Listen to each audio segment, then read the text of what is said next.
Am I a fucking idiot? Am I a fucking idiot? I had my shit muted this entire time. See, that's how rusty I am. It's been fucking 3 weeks. It's been 3 weeks since I last fucking did a stream. Oh God, let me first dispense my pleasantries again. Hi everybody, I'm Too Much Sascha, the Chernobyl Battle Maid. I came here as a mercenary before disappearing for 2 weeks, reappearing with a new objective. And when I'm not doing that, I'm here in the bar streaming spooky shooty games and forgetting to unmute my fucking mic. Oh God. So yeah, I'm rusty.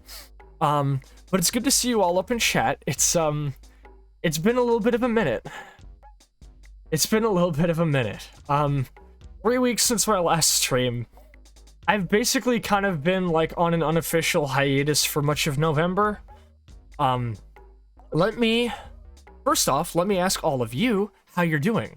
I didn't really get to touch base with any of y'all who are exclusively here on Twitch for most of November, but please tell me how your Thanksgiving went. If you don't celebrate it, I hope your month regardless went as well as it possibly could. Let me give some love up to my homies here in chat. Hikari Sentinel, congratulations on claiming the first redeem, as well as Patch and Spiral. Wonderful to see you both in here. And Kim Tustis, good as always. So, tell me all about how y'all are doing. On the Sasa end over here, I'm God. I'm gonna end up being a little bit lower energy than normal tonight. And I'll get to why in a bit. It's going to be kind of... I'm probably going to end up going on heated tangents anyway, because that's just what I do. But I will advise you guys that if I do end up sounding like that, it's just because, you know, of... hold on a second. It's just because of some stuff I'm going to get to. But, so it's been a while. After the festivities of October, I kind of had to kind of like scale back my schedule. And I was like, okay, doing like a weekly schedule... It's not feasible for me anymore. I just can't do it. So I said to myself, I'm just gonna scale it back and have it be Stalker Tuesdays only for most of November. And that mostly worked. Until I ended up coming down with a cold on November 10th, or at least I think it was a cold. To be perfectly honest, I'm still not entirely sure what it was. But to this day, right now, I am still feeling the effects of it. I'm somewhat short of breath, so I get kind of winded a lot easier. I'm talking a little bit slower. I'm still coughing a fair bit, so you're gonna see me muting my mic a lot to do that. And, it's just kind of been taking a lot out of me. So between that and having to kind of like, you know, bust my ass at work with, you know, Thanksgiving season and all of the creative projects I've been churning out this month, I haven't really had a lot of energy to stream, and on top of that, my mental health has been kind of really, really not good. I'm obviously not going to, like, you know, tell everybody about all of that, but, like, I've kind of been having to sort of, like, I've kind of been having, like, a reckoning when it comes to a lot of my worldview and how I, like, feel about a lot of things, and it's kind of shaken me up really badly. So, I'm going to be a little bit winded, and it's definitely going to be a little bit more of a just kind of like, let's just chill out here tonight kind of thing. Honestly, Kim Tustis, it's not entirely impossible that it was COVID, because I visited the doctors yesterday, and they couldn't really tell me it was anything other than just maybe just go back on omeprazole again. So I don't really know. And it's taken a lot of energy out of me, like I'm falling asleep sooner, I'm having more trouble getting up and doing things. It sucks, and I really can't stand living like this, so I would like it to be gone soon. But I've been doing everything that I can to see if I can make it go away quicker. So, aside from my physical and mental health kind of definitely not being too great, as we approach, you know, a season where there's generally a pretty high pressure on money and I'm not really getting a lot of hours at work, on top of that, there's some kind of, like, car trouble I've been dealing with, and that's kind of got me, you know, got my head in a little bit of a vice. But let's talk about some nicer things that have been going on since I last saw you all. The last time I streamed, I talked about how I finished rewatching Madoka Magica with my partner, and I really, really enjoyed that. It was really, really good. And I started, you know, wanting to make more fan works related to it. I didn't end up talking about it on stream because it was made and completed in a week entirely off stream, which I'm not gonna lie is a big part of why I decided to like kind of tone down my streaming schedule for a little bit. The second time I decided not to is because I still had my, you know, cough and everything, because that was the week of me getting a cold. And then the week after that was me not being able to, because I had to work. I can't remember what the reason was. I think I just wasn't really feeling too well still. And then last week it's because I had a fucking 7 a.m. shift the next day and I couldn't really caffeinate myself to be ready for a stream that night. But so after like, you know, like right around the second week of November, I made and finished in the course of about 7 days an anime music video, something I've never done before. I've made music videos before. I made the Poor Sucker one for Low. I made the fucking Tempa T remix one with the drifting montage, but I never made an AMV, and I'd always wanted to make one for most of my life. And I figured now, why not do that? Because Silent Planet dropped their newest album, Super Bloom, and I've been obsessed with it. To the point where I was like, you know, kind of just like getting really emotional about it. So I used their song Antimatter to make an AMV that I'm really, really proud of. And you can definitely see it in the YouTube linked in my About section if y'all would like to see it. I'd very much like to get more, you know, like feedback on it. Very proud of it. And on top of that, I decided since I wasn't streaming because I still didn't really feel up to it, I've been spending more time just fleshing out my story and my character. So I actually opened up a Google Doc last week, and over basically just like most of the day of Thanksgiving Day, I made an entire Sascha side story, where it's all about Sascha basically going to a getting hired as protection for like a weapons purchase kind of thing, and it going very, very badly. But I was very, very proud of how that turned out. I took a lot of influence from a lot of like, you know, sort of like crime stuff like Black Lagoon or whatever, and I had a very, very good time writing it. And I've got nothing but, you know, good feedback from people who I've shown it to. I've linked it on Twitter and in my Discord's channel specifically for Sasso lore if any of y'all would like to see it. So, you know, between that, the music video, and everything else, and the sickness and everything, it's been a very, very bumpy month. And I didn't want to just take an official month off because I missed streaming Stalker with y'all, but it became very, very difficult to stream because the shortness of breath and coughing thing continued to get very, very bad, to the point where I couldn't really, like, do much of anything outside of work, and even working became very difficult. And I'm really, really hoping that it gets better soon. But please, you know, don't think that I'm not, you know, like, out here fighting and doing my best, you know. I'm never gonna, you know, I'm not gonna give up, I'm not gonna, you know, like, you know, roll over or anything. I'm just trying my best to find my footing right now. And I didn't want this to be like a big, you know, like, I'm sad or I'm sick right now kind of stream where it's just me doing that. So I do want to eventually get to playing some Stalker, but I wanted to, you know, sit down with you guys and talk with y'all about where I've been and where my head's been at and everything. So I appreciate y'all's patience. Hikari says always make sure to take care of yourself first. I've been doing that, and it's just, the problem is that even taking care of myself doesn't seem to be fixing anything. Getting more exercise doesn't seem to be helping because I get so winded. And I can't, like, my dietary thing doesn't seem to be doing anything. I don't really know how to make this cough go away. And I started getting like a little bit of a hypochondriac thing because I started worrying that maybe it was like pneumonia or something. But, you know, yesterday my fucking primary care provider, you know, got a look at me and said, well, your lungs sound fine, your breathing sounds okay. I don't really know what this could be. It could just be reflux or whatever. I don't know. I'm personally, my theory, because it hasn't happened like this most of this year, I'm going to say I think I might have had like a mild case of COVID and it's just sticking around. I find that highly likely. But this isn't about that. So, health be damned, I'm gonna give us a little run at some Stalker tonight. I also have another stream I want to run at this Thursday with Post. That's gonna be a little bit later in the night and definitely a lot shorter. But I would love to do that and get to see y'all then. I'm going to try my best and return to a regular stream schedule in December. If I'm being perfectly honest, I'm noticing a thing where having a stream schedule burns me out so horrendously bad, because I have to have everything all set up by Monday, and I can't, like, you know, guarantee that every single time, and it gets really difficult to do so. So I don't want to be doing that, per se. I think for, well, here's the thing, is actually for December, I'm probably going to be nixing, like, my usual weekly schedule anyway, because I have special plans for December. Because Doom turns 30 years old this December, next month. Doom turns 30 fucking years old, and I gotta do something for that. So I will be. And I'm excited for y'all to see what I'm gonna be doing, because it's gonna be a hell of a celebratory month. Spiral says the no schedule life is a good one, especially since you have your mind set on multiple projects. I mean, most of those multiple projects have already been completed at this point.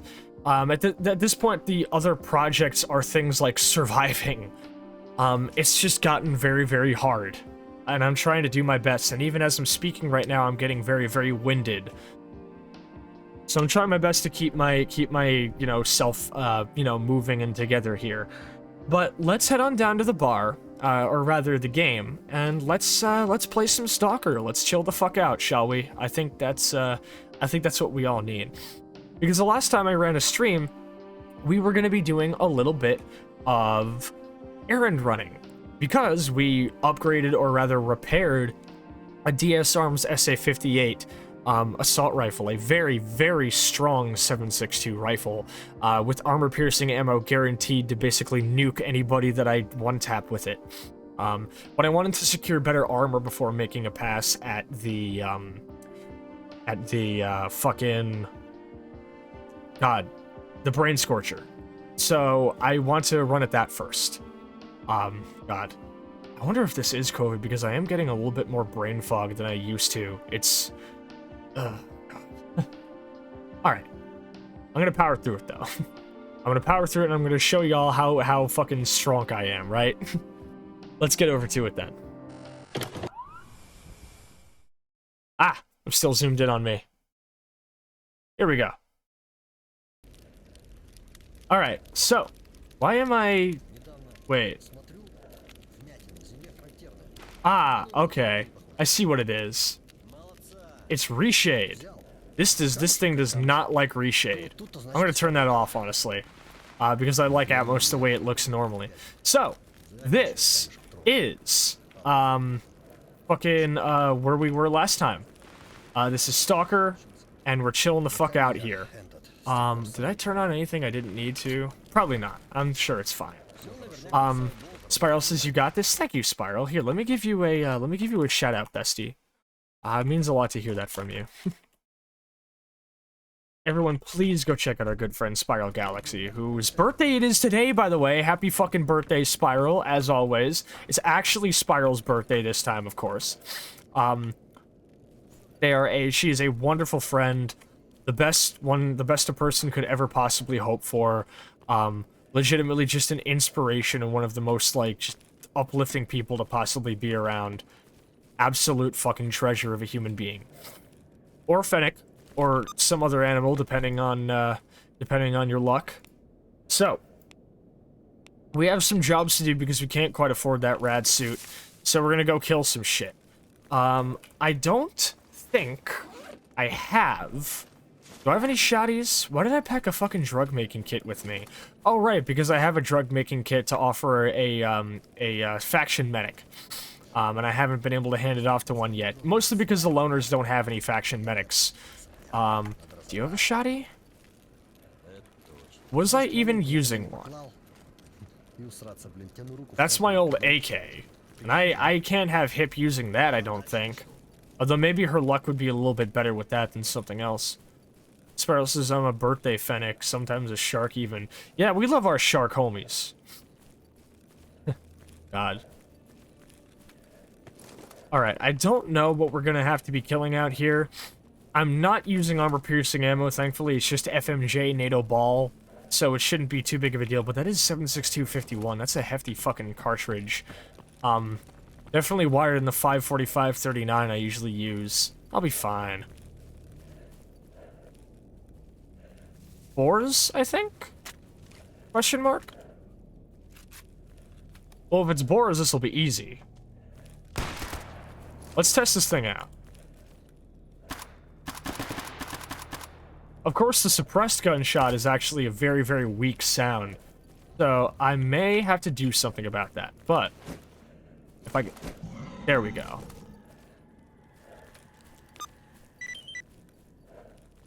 It really was just one boar. Also, while I was testing out some of my mods and everything, I actually realized, there is a stash up here with basic tools.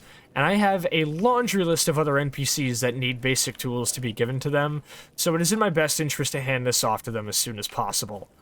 I only wish I could just find a guide to teleport me back to the bar, and then teleport back into fucking, Cordon after this, just because it would make it a lot easier to afford the fucking thing, you know? Who else needs it? $19 basic tools. Who wants them? Or mangun. Oh, the duty mechanic needs these. Yeah, sorry, Peregrine. As much as I would love to give these to you, I have to give them to my man, Mangun. He's been nothing but nice to me. I need to help him out. And maybe then I can finally offload, like, the 6 fucking, advanced tools that I have. Well, if the mutants are dead, do we have any other jobs to be done here? Can't be the only one. I haven't changed much about my Stalker modding setup, thankfully, except for Atmos, which I still don't understand why the reshade is that Skinny Pete? Hello, Yellow. How are you doing tonight? I don't quite understand why it's being so combative with Atmos, the reshade effect. Not that it changes that much, but the frame rate drop is significant. And I don't remember it acting like this last time. Huh. Weird as a motherfucker. Stalker is insanely inconsistent. Hey! Who?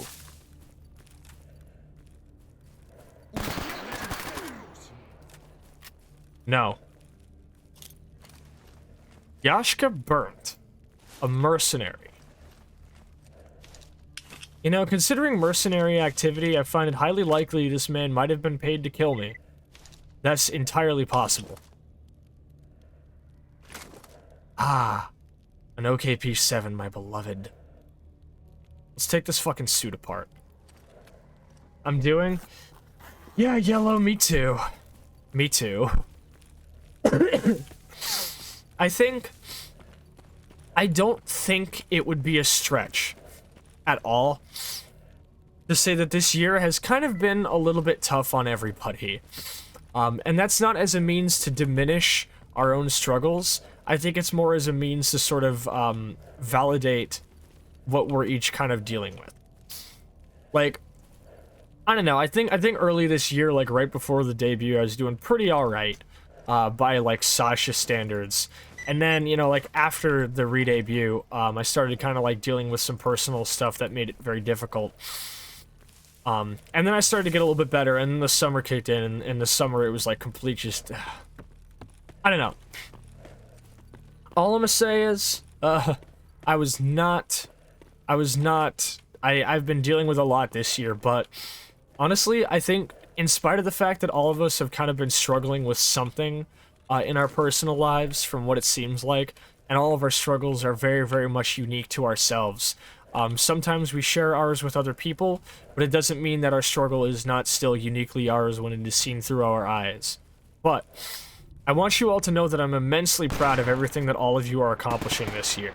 It's a tough year, and that means that whenever you get something done, it means you're claiming a way, way bigger victory than you might think. I think the biggest lesson I've learned this year is to be proud of my own victories when I get them. Like, I've definitely, you know, like, I've gotten a lot done. I've really gotten a lot done, and I think that's, hold up. Yellow says, on another note, Warframe finally took pity on me and let me get a Necromech so I was able to get the new war done after 400 years. I'm sure that's probably the fastest a Warframe player has cleared that, I'd imagine, if Spiral can verify. Life do be a fickle one, don't she? She does. She really does. But as hard as she whoops my ass sometimes, I love her just the same. Because she's all I got. But, you know, I'm proud of what I've gotten done this year. And I'm not just talking about the re-debut and everything, you know? I'm talking, like, all of the lore stuff, the music videos, the writing, the videography, and everything else. I have really, really accomplished a lot as a VTuber, and I've grown so fucking much.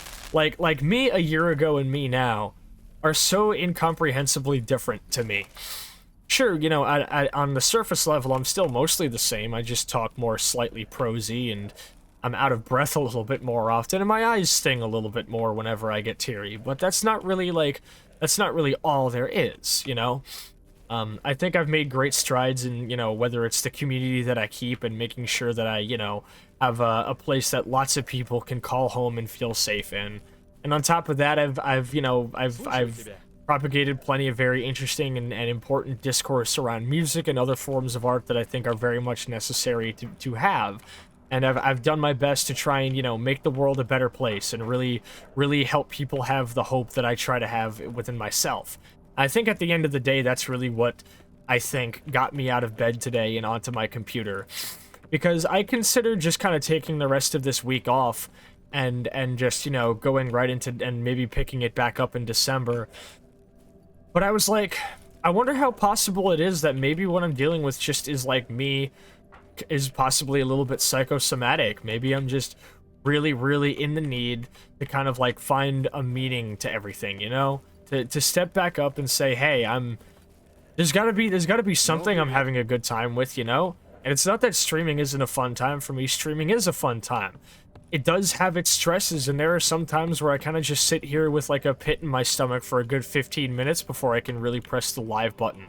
And that's, you know, just kind of something I'll have to deal with, but I'm still proud of how well I've been able to work around that and find a way to still do it regardless. Because at the end of the day, streaming is the thing that I have the most fun with.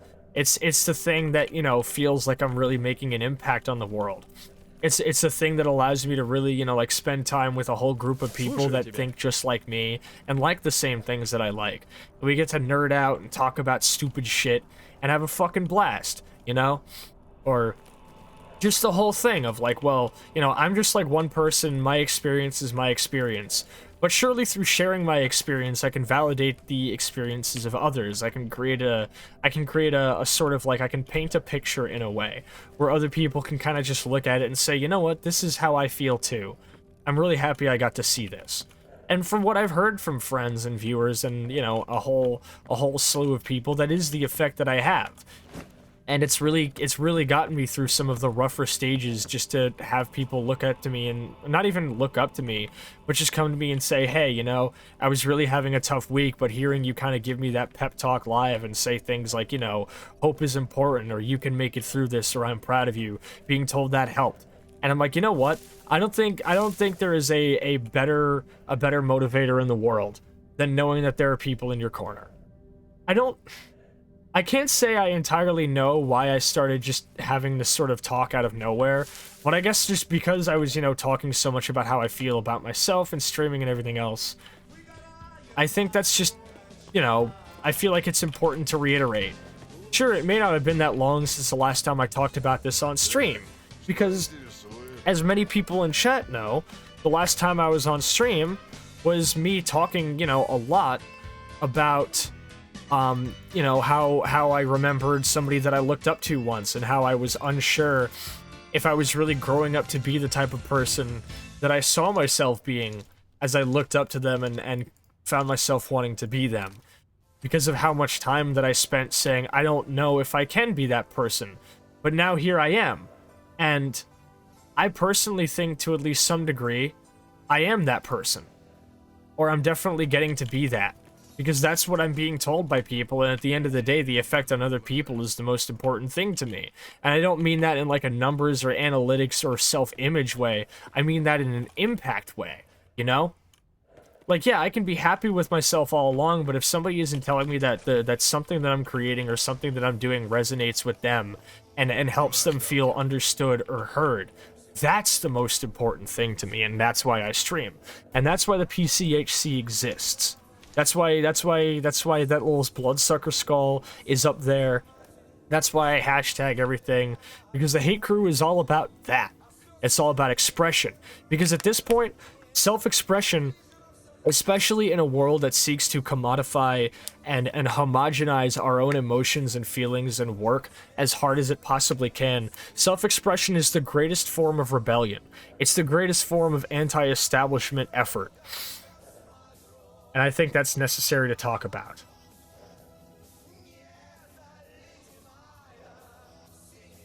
Alright, I can finally purchase this thing.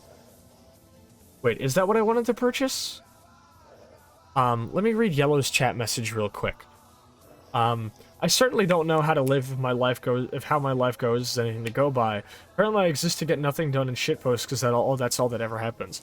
But Yellow, here's the important thing. Are you enjoying yourself? Are you having a good time when you shitpost and, you know, just generally say kind of silly things? Are you having a good time doing that? Because at the end of the day, I think that is absolutely the most important thing. I am of the opinion that no time is ever wasted if it is time spent doing something you love. And I mean that 100%. That's why even when I, you know, was off stream and kept kicking myself saying, I'm not streaming, I'm not, you know, I'm not kind of standing on that stage, I need to get up there. Instead, it was just me saying, I'm here creating things, and people who, you know, follow me and are into what I do are happy to see the things that I'm creating regardless. And I'm having a good time making them, so at the end of the day, even if I'm, you know, going like 3 weeks between streams at one instance, it still means that I'm doing something that means a lot to me, and because of that, my time is absolutely not wasted. It's time spent making an impact. Nyx Nightfall, thank you for the canteen sip, Nyx. How are you doing? How's your shift going?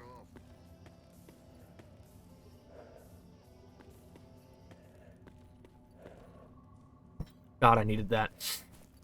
Dorothy, good to see you tonight as well. How are you today? Well, if the intro of the stream is anything to go by, I'm kind of struggling against the tide, as it were. But I always know that I can fire off a signal flare and my friends can come pick me up and you know, bring me aboard if need be. And that's important to me. That's very important to me. Nick says, going smoothly so far, taking a lunch break right now. Sounds good. I really hope it goes by quickly for you. I know evening cleaning shifts are a little bit rough on you, but you're always doing really great out there, Nix. Love you. Yellow says yes and no. Puts a smile on my face for 10 seconds when someone laughs at the dumb shit I say, but then it's like hours of why did I do that? That's fair, but I think if you're making somebody laugh in that manner, I think that's still something to absolutely be proud at. Because, I mean, if this puts things into perspective, let's make it clear. Making, like, bad comedy is, like, comedy is extremely difficult to pull off. It's a lot harder than a lot of people realize. And if you're just, like, making shitposts and, you know, doing something, like, silly, wacky, like, that's still, like, as long as you're making somebody smile, that should be worth everything, shouldn't it?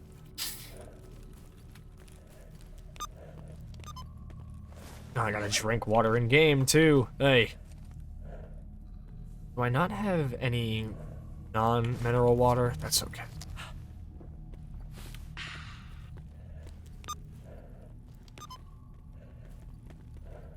Like, I'm kind of thinking right now about maybe sort of like finding a way to sort of like signal to people that the PCHC hashtag isn't just something I tag my own stuff with because it's my stuff. The Pripyat City Hate Crew is a movement. We're not just a community, you know. We're a movement. We are the start of something beautiful. All of you, every single one of you in chat, are the start of something beautiful.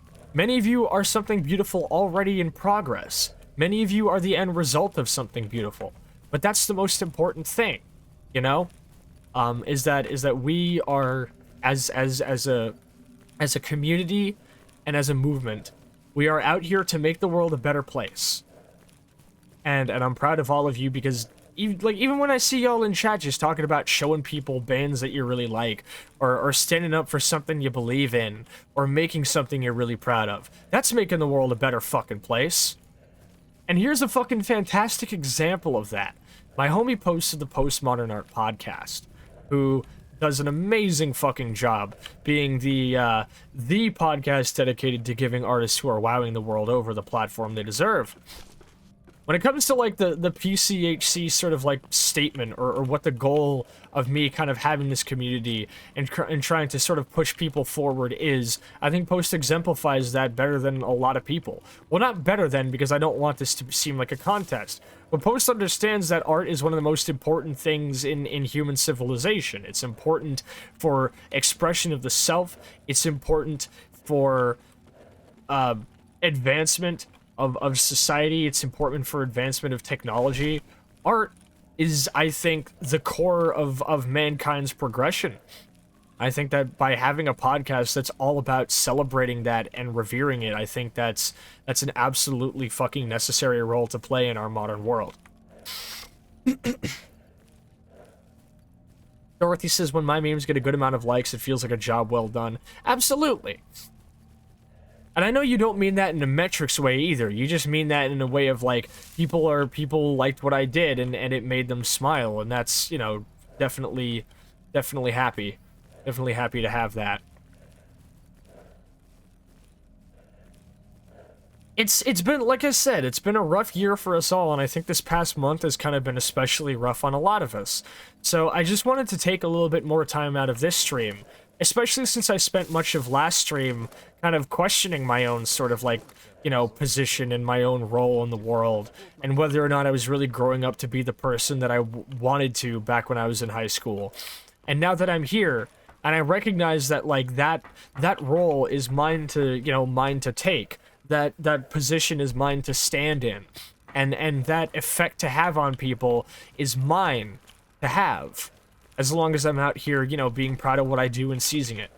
And, you know, I try not to say it too much, but I also worry that I overcompensate and don't say it enough. But I'm proud of myself, and I'm really happy of whatever, you know, everything that I've accomplished this year, and I'm proud of everything that all of you have accomplished this year. Whether it's Post pulling some of the most amazing, you know, like, high-profile fucking interviews with some really, really cool and creative people, whether it's Nyx having a whole re-debut that absolutely killed it and doing amazing things in Unity Engine with the tools that they're given, with all of you. Everybody has been doing amazing things this year.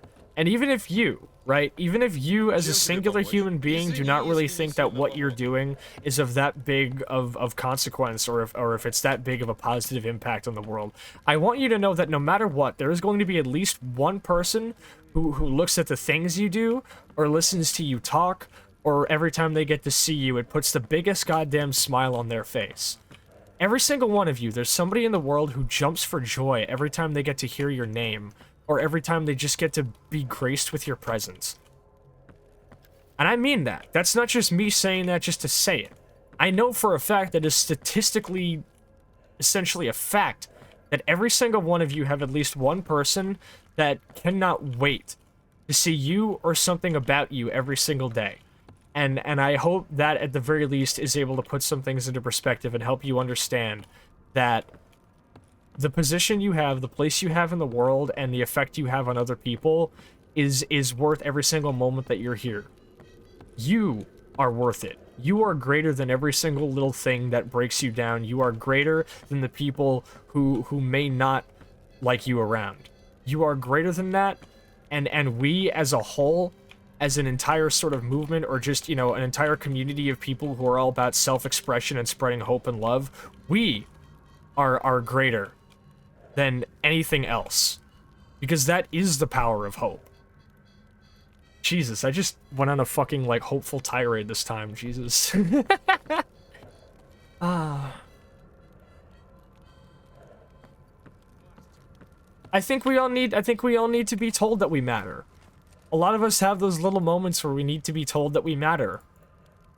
And I wanted to be that for all of you. God damn it, Spiral, don't say that, because now I'm thinking about dear future historians again, and I'm getting misty-eyed. Medi says, whoa, mobile Sasha? Did I forget this happened, or is this a recent thing? What do you mean, mobile Sasha? An ambush of kindness. Open up stream at an attacking time. Yellow says, having people laugh at my shit jokes is nice and all. There's just other things I want to do as well. And it's incredibly frustrating that my brain is dead set on telling silly jokes and that's it for the rest of my life. I don't view it as that, though. I don't view it as that at all. And I know for a fact that because of how each of us view ourselves and how we think about, you know, our effects on the world at large, I know that I can't tell you, you know, that, you know, I can't try to convince you, because I don't think people need to be convinced of how they feel about themselves, because ultimately, you know, how someone feels is how they feels. Ultimately, how someone feels about themselves is just how they feel, and ultimately, if they are at a time where they are ready to you know, sort of view themselves in a different light, I think they are absolutely able to make that distinction on their own. And I know that you are absolutely able to make that distinction on your own when you get to that point. And I really hope that there's a day where you can look at yourself and recognize that the smiles you put on people's faces are more than enough to be something to be proud of. But it's also extremely valid to want to, you know, do more with what you do. And to that, I know it's going to be silly, but I think the best way to really do that is to try new things. Try, you know, making art, videos, music, whatever else. Get into streaming, write short stories, do reviews of things. Just make something. Because I know that no matter what you make, especially if there are people laughing at your shitposts, those people are going to love anything else that you make. And they're going to recognize that if it's you and it's the absolutely purified version of you that is out there making something that you believe in, something that you know the world needs, or something you just want to see more in the world, there is a myriad of people who will be so impossibly happy to see you do that, and to see you smile when you do it. So if or when you do end up making things that you view as more than just shitpost Yellow, I'm absolutely excited to see that. And I know you're going to do absolutely fantastic. I just want you to know that. Spiral says, I'm glad that you're saying these things. Medi says, not a PNG. Yeah, I debuted as a live 2D VTuber back in April. And I've been like this ever since, with new overlays, music, and everything. God. I don't know if this is too transparent. Spiral knows it, but every time I start getting really, really sort of like worried about about my environment and things like that, I kind of go on like just a huge fucking tangent, and I spend like an entire stream just like trying my best to lift up people around me. Because like, when I get those moments that make it extremely clear to me that I'm struggling more than I, you know, normally do, I realize that like, there are people around me that feel like this about other things. And if I can make them feel better about it as best as I can, I know that that means that there's hope for me to be able to lift my own spirits somehow, you know? It is always a good thing to learn something new. And I mean, that's what I've been doing most of this year doing. Because I mean, again, I made a whole AMV. I've never made an AMV before. Never in all my life. I've always wanted to. For decades and decades and decades, I have always wanted to make an AMV. Well, not decades and decades, only a decade. But 10 years is a lot of fucking time. And every single time I used to sit down and watch some of my favorite series, I always wanted to make an AMV, and I was like, oh, is it like too silly? Is it too childish? Or maybe like that was how I felt when I was like an aloof fucking, you know, high schooler listening to black metal. But now as an adult trans woman who listens to tons of fucking Memphis May Fire and draws anime art and stuff, like nothing's childish to me. And the idea of making something so cool and transformative, especially in an art form that I personally believe is so surviving and prevailing as AMVs are, like this is not hyperbole at all when I say that in my opinion AMVs have existed since like the dawn of video editing software has. And I think that as long as people have access to that and you know, like any type of animated medium exists, people will be making AMVs in some way, shape, or form.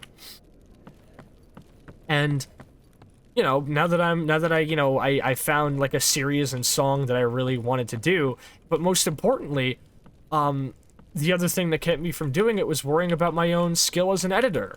I was like, I was like, am I like, I don't think I have the fucking skill set to do it, dude. I don't think I can make this work. And I just, it couldn't, like, it kept, like, gnawing away at me, because I was like, am I even, like, good enough to make this a reality? Am I good enough to give this a shot? So then finally, you know, when it came time, and I listened to Super Bloom by Silent Planet, and I realized there was music there that I really, really wanted to make one of these with, I said, alright, fuck it. I'm gonna do it. I'm just gonna fucking go for it. So I did, and because I had plenty of editing experience already, you know, in under my belt, I sat down, and I just kind of made it. And I made an AMV, and I was so impossibly fucking proud of how it came out.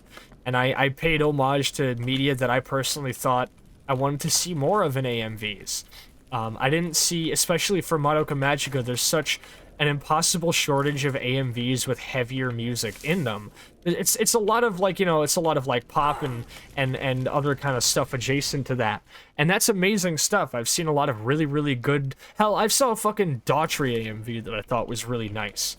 But I wanted to see more AMVs that paid homage to the culture of heavy music, so I based mine heavily around a lot of aesthetics and styles that are important to modern metalcore, especially the Australian scene and everything.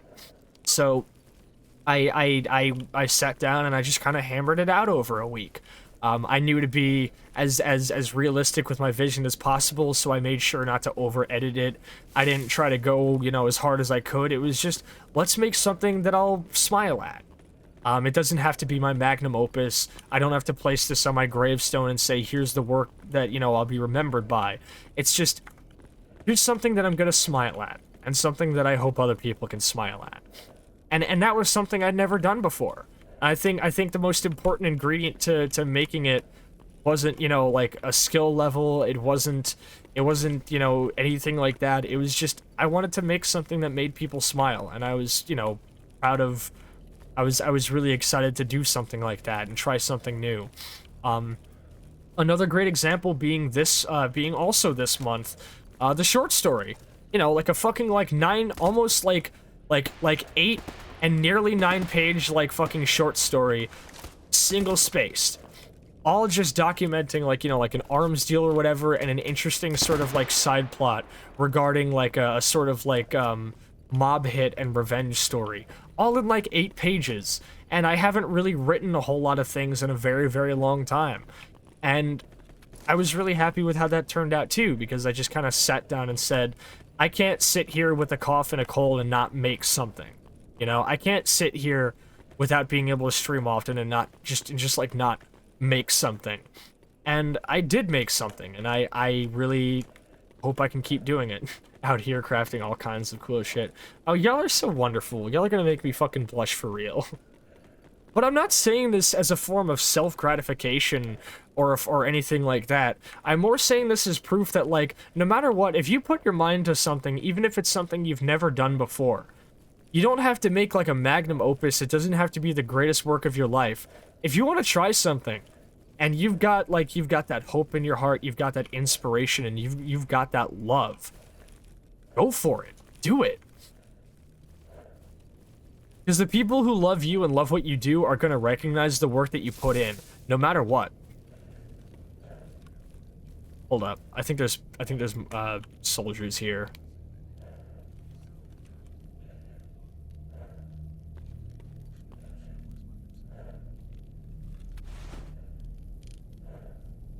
No, that's a stalker? I can't read his patch because the fucking binoculars are too big. Well, if I'm sitting over here and he's not killing me, yeah, he's a regular stalker. Got a lot on him. Always wanted to try making stuff with Blender. Yeah, I thought about doing 3D modeling stuff for a while. Hell, I might even still get into it. I'm thinking about maybe doing some type of, like, Source Filmmaker or Gary's Mod type project. That would also be a music video.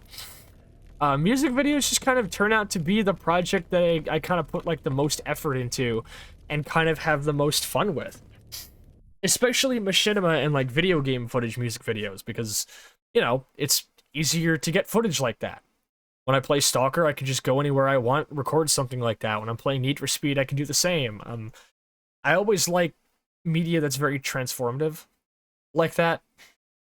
Whether it's song remixes, machinima, AMV, all things like that.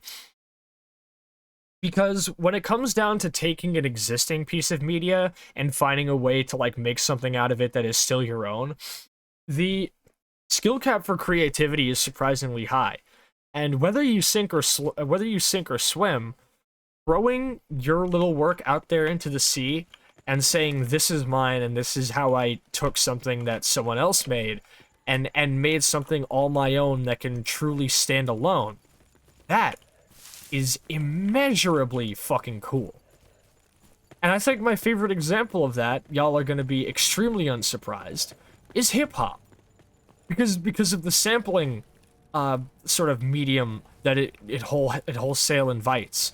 The method of taking, the music of another person and finding a way to chop, mix, mash, and do all sorts of cool little things to it to make something all your own. To make something made, like, out of something that somebody else made, and make something so fucking iconic that when they hear the thing in its original form that the other person made, they still think about you. That is fucking incredible to me. God, I'm being so like fucking hyped tonight. I can't help it. Damn, I got mad magazines. Wait, that doesn't sound right. I don't want mad magazines. That shit's not funny, dog. Am I being shot at by a human being? I fear the hit squads may be here. Oh, nice reload animation. That's a man down.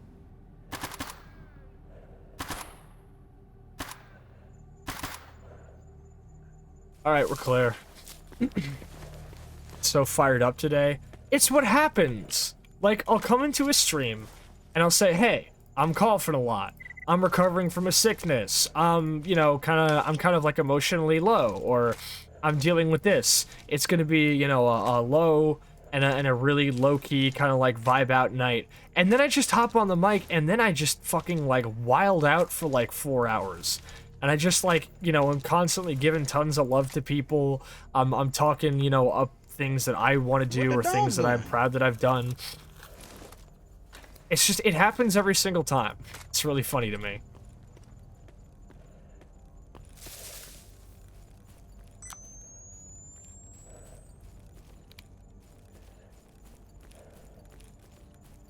I'm gonna miss that AK laser, but what are you gonna do? Ah, here he is.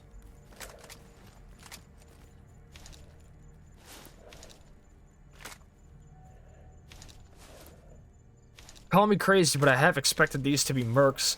They're just average military thugs out here doing whatever the fuck it is they do.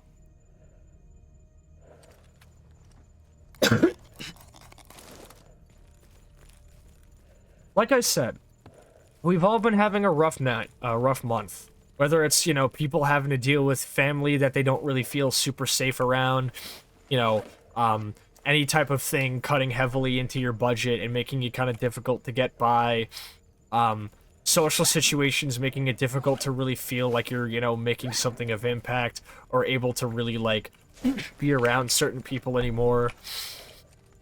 All sorts of things like that.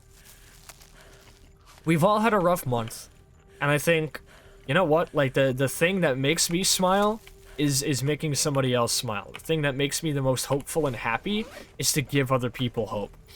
And no matter what, that's what I want to be, that's what I want to be. I want to be hope. I want to be, not somebody that people will rely on to make them feel better about themselves, but at the very least somebody where, you can just tune in and I'll say, hey, how you doing? It's good to see you. I hope you're doing well today. Tell me all about how your day's been and stuff, and just the hope that at the very least I can make at least one person in chat just kind of smile and think about themselves and say, you know what, I am now. That is the greatest gift.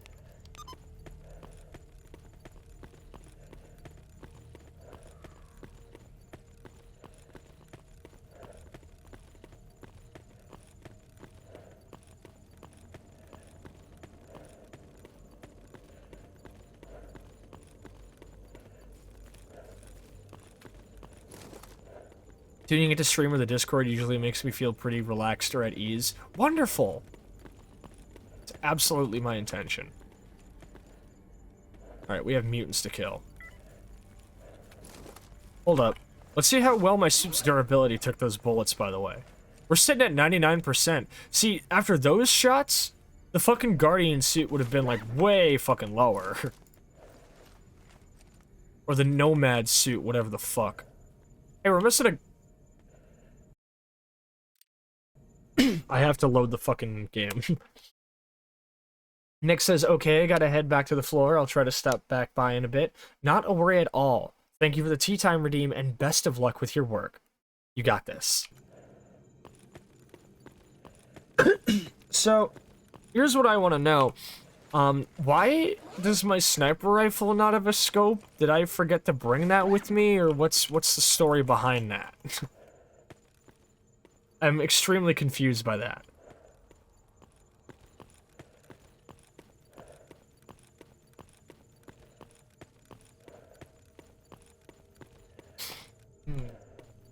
What to have for tea time tonight? I don't want to make any chamomile, because that's going to make me a little bit sleepier than normal. There is a dragon fruit hibiscus tea that I've really wanted to try out, so I think I'll make a run at that. Also, why was I trying to pick away at that guy with an OKP-7? I have a fucking ACOG.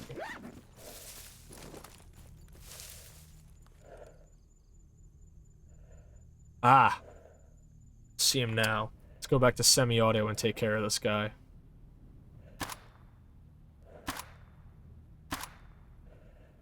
Well, that's one down. He's got at least one of his buddies, though. And it is getting dark out here. Did I forget to turn the mini-map and the crosshair back on again?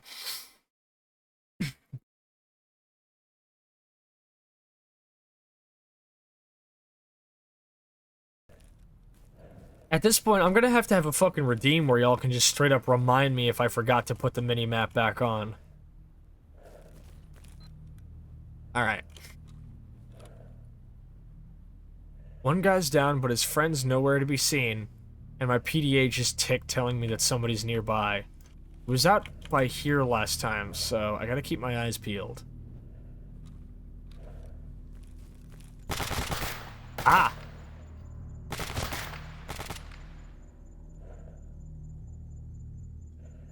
Can't see him.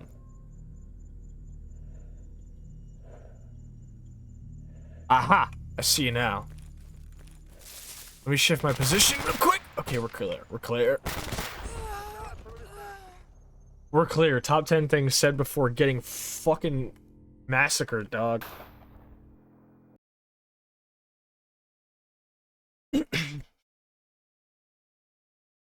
So enough of me talking about things that I've made. I want y'all in chat to, even if it's like I want like everybody, and this is like a completely like non-judgmental space. This is an entirely like hope and uplifting thing. I want all of you in chat to tell me something that you're proud you did this month. And I'm not talking about like it doesn't have to be like a big grandiose project. You can literally just pull up and say, I cleaned my room.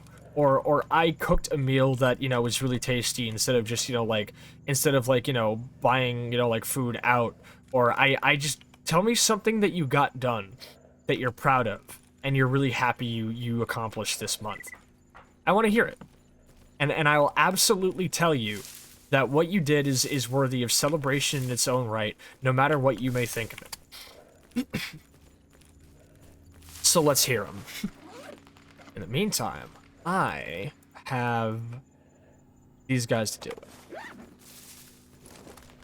I might take that suppressor off, honestly, because I hate to save, but a suppressed SA-58 does not sound nice.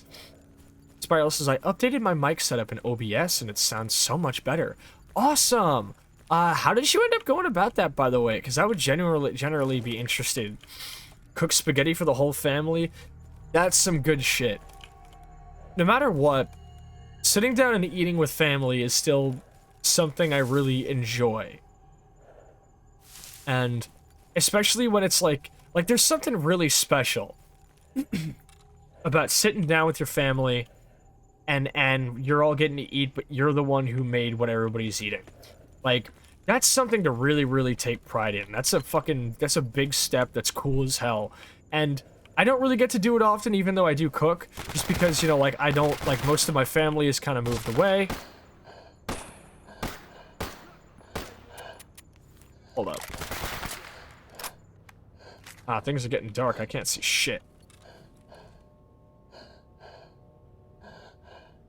Where is he? He's out. It's even better when people say the food is good. Abso-fucking-lutely. Like when I sit down with, like, you know, my mom or my sister or anybody, and, you know, we're all having food, and they're like, oh, Sasha, this is really good. I'm like, let's fucking go. That's a goddamn accomplishment.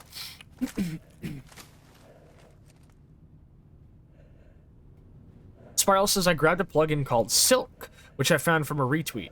It was free for Black Friday and has a lot of helpful features. That is cool as hell. What is it exactly? Is it like a vocal clarity thing? Is it like a noise suppression thing? I would assume it's probably like some type of noise suppression. All that's left is try and also remove the voice mod. Yeah. As much as the voice mod stuff was cool, I can understand that from like an audio processing and quality standpoint, it can probably make things a little bit more difficult than they need to be. Heck. I might end up making some green tea. That could be really tasty. All that's left is trying to find a replacement for the cat voice, which I think I might have. Hey, bravo for that!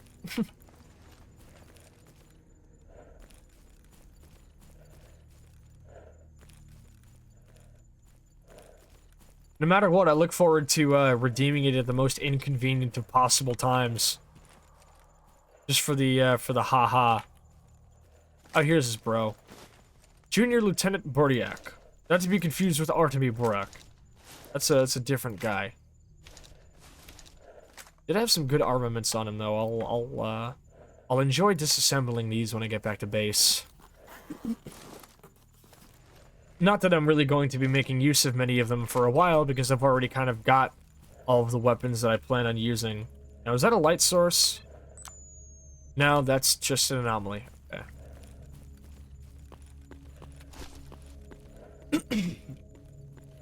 Has a de-esser, a low-end remover to get rid of boominess, a knob that can help smooth out mids. That knob has its own low-pass and high-pass settings. Ooh! So what I'm hearing is that, generally speaking, this isn't even really much of a, noise suppressor, so it probably won't take much GPU power. It sounds more like just an EQ. It sounds like a vocal EQ. And, I've considered using vocal EQs on my stuff. I think even if you're like, and a compressor. Ah, very good. Compressors are like paramount in something like, you know, like where anything regarding your voice is being done, especially when you expect your voice to be in varying intensities over the course of the stream. If you're like me and you go from, you know, sort of like, you know, soft and hopeful kind of like, kind of soothsaying to screaming in a raspy voice at the top of my fucking lungs, I think compressors are pretty necessary, not to mention noise gates and limiters and all things like that. But I think even if you're looking for the most crystal mic clarity possible, you want the sound to overall be as unprocessed as you can, even if you're like an ASMR person, I think vocal EQ is something that people should learn how to do.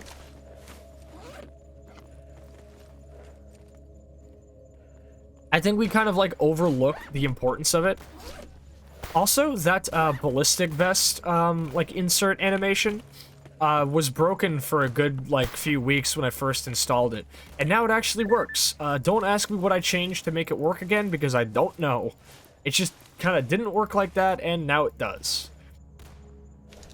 An all-in-one vocal EQ plugin helps my $100 Blue Yeti sound much nicer.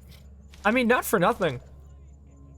Even when I was just using my Blue Yeti back in like pre-VTuber Sasha days, or even like God, that was like early 2021, I imagine. Even then, I got my Blue Yeti to sound pretty fucking stellar. Because all it takes is a pop filter, putting it close to your face, and turning the sensitivity down. Generally speaking, that's all you really need in a lot of cases. It just works. Just like old what's his name used to say. Todd Howard. Speaking of which, has anybody been getting eyes on what's been going on with Starfield recently? What's up with the responding to people's reviews things? And I don't mean that it's not good to, like, respond to people's reviews, because generally speaking, you should. But if your response to people's reviews is to copy and paste the same blurb about your product, like, in every single one, I can't help but feel like maybe your priorities are a little bit misaligned. Paralysis, as long as you avoid clipping, they sound great. I have a hyena laugh too, so that causes problems. Oh, don't I know it? I do too, don't forget. Todd Howard won't be able to sleep when I'm around. There are enemies nearby. So you get it. I don't think Todd Howard's a bad guy by any degree. He's just, sometimes you just kind of be making questionable decisions. I suppose it can't be helped in an industry like that. We have to remember, Todd Howard's accomplished a lot in his years in the game industry. I don't think any of that should be downplayed. Especially, you know, like, you know, one of the earlier games he worked on. Like, you know, fucking Terminator Skynet. That game is beyond impressive. With its cutscenes, its fully 3D texture map terrain, vehicle sections both on ground and in air. Really, really impressive stuff for, like, what, like 1990, I want to say, like, 7 or 8 or 6? Either 1996 or, like, 7 or 8. That's pretty fucking good. That's pretty fucking good for something like that. Was it 95? What year did Terminator Future Shock come out? Todd Howard accomplished his hair. That's also an accomplishment. I think that should I hear hooves. This is actually really fucking nerve-wracking walking around at night like this.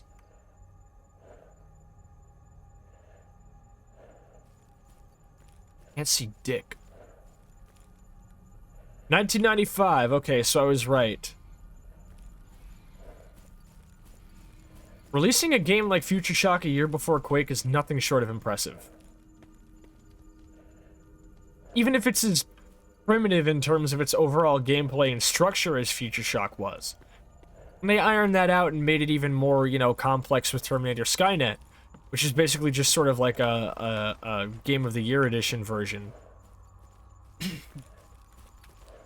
Fuck is this guy? Oh, it seems he doesn't want me to kill him. Well, that's, is he running away from the level, man?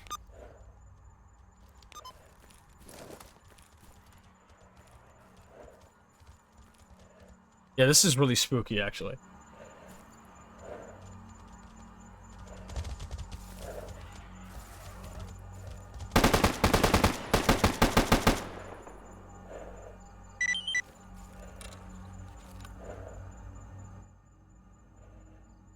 Well, I did it. Bravo to Sascha, I guess. Target finna run off the edge of the map. No, for real. The worst thing ever. Oh, it's such a good animation. And the bolt doesn't get stuck back, too. That happens sometimes. The worst thing ever is when you're chasing, like, an assassination target, for example. And the motherfucker decides to, like, literally just go through a load zone, and you try to go through the load zone too to chase them, but by the time you've gone through that load zone, they're in another map, and they just keep chasing you in fucking circles, and it's the worst thing ever. It happens a lot to me. I can't fucking stand it. Hold up. I don't think they see me. Who are these guys? Well, if they're not shooting at me by now, they're definitely not hostile. Ну, привет. Hark, my man. Alexander Fagelman. I knew somebody with a last name like that. You may have noticed that we ecologists are going further afield, studying distant environments for ourselves, even arming our own patrol parties. We can no longer be timid. We have to take the initiative if we want to continue our research. How do you stay alive? You shoot a guy in the face a couple of times and he's finished. It won't matter what he's wearing as long as it ain't an exo. And, even that can have its weaknesses. Those weaknesses are called 762 NATO armor piercing. What do you know about anomalies or artifacts? Stay away from space anomalies, man. It's a coin toss whether they'll teleport you somewhere useful or leave you to starve in some limbo. You'd have to be batshit crazy to take that sort of risk. Yeah, I bet.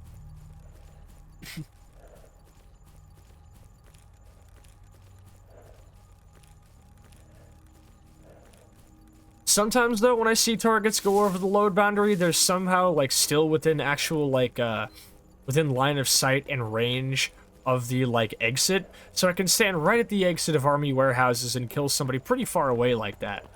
I appreciate that. It's merciful. That's what it is. Getting late. Knives Style, welcome on in. Let me toss you a shout-out up in this bitch. That is Cyrillic.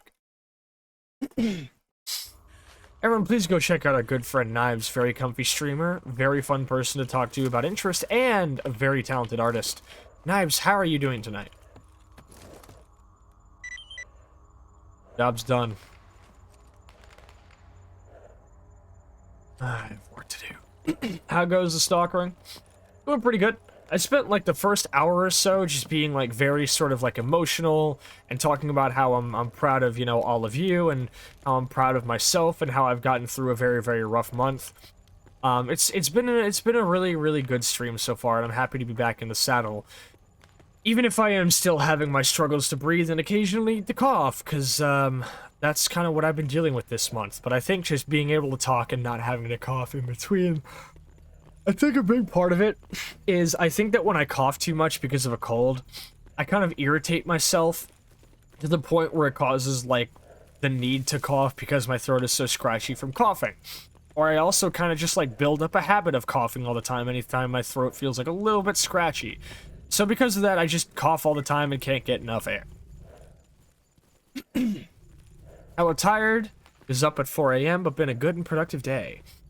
Made cheese ramen. Ooh, very good. I had a Taco Bell Deluxe Cravings box. I've been getting those recently instead of my usual order because it's half the price and just as filling. But yeah, so the stalkering is good. We bought new armor and we've been enjoying this new SA-58 assault rifle I'm using. Its ammunition is going to bleed me dry purchasing it. But, I'm sure I'll be alright.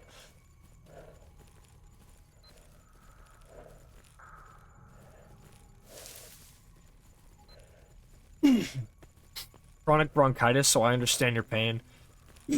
That's fair. The doctor did tell me to come back in a couple of weeks if it persists, but I think I'm definitely getting better. Fuck off.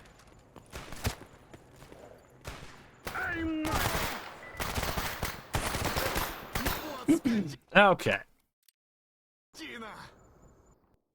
I, foolishly assumed bandits weren't going to be everywhere, at the entrance to the bar.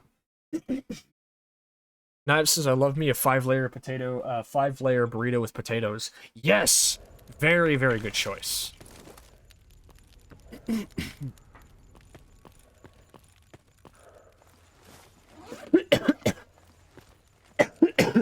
Yeah, in addition to this cough, there's like a weird sort of like feeling I get in my chest. And I don't really like how it feels. So I'm hoping it's just like irritation. Wait, what's the... Oh, it's the ecologist. We're good. Dorothy says I'm recovering from my last flare-up. Ah, yeah. I wonder if that might be what I have. We'll explain why it still comes back, but I've also been consistently told that it's just, it's just, fucking, you know, what's the word? Reflux, and that's entirely possible, too. This should cut back on the coffee, should...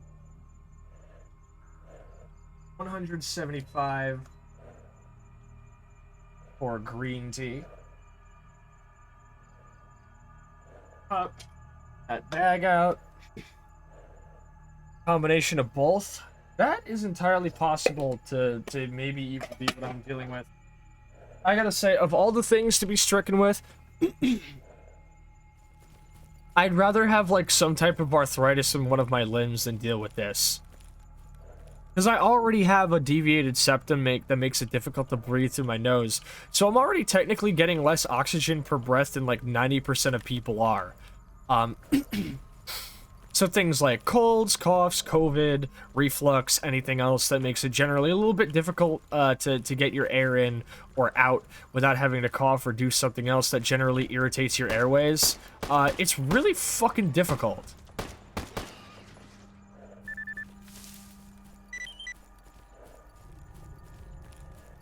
But I am keeping my head up as best as I can. Been drinking a lot of tea to get through it, of course. Of course, gargling salt water is helping as well. It generally does whenever these flare up. So I think as long as I'm keeping to, you know, sipping some immune booster supplements and making sure that I'm keeping my throat cleared with saline spray and gargling salt water and tea and everything else I can use, I think that's going to be better for me.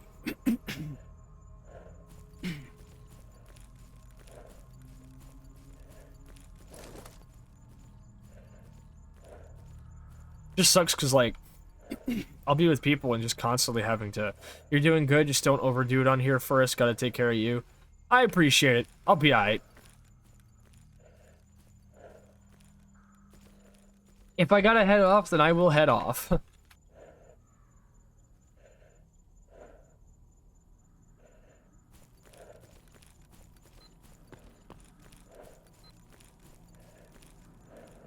Let's turn this in, save again, and give those bandits what for, huh?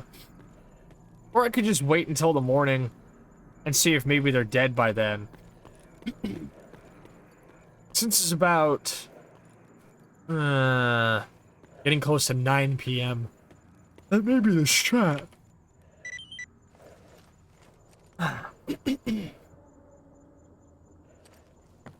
You showed up in a... Oh, I showed up in another Knives dream. I had 2 pets, a giant German Shepherd in full tactical gear, and a small brown and white lion head bunny who was the size of a grapefruit and very protective of me. Interesting. That is, that's cool as hell, actually. I like that.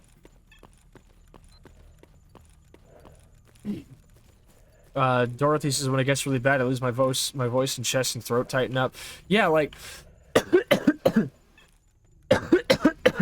There's like a weird sort of like pain or like throb in my chest when I cough. It's like right near my sternum.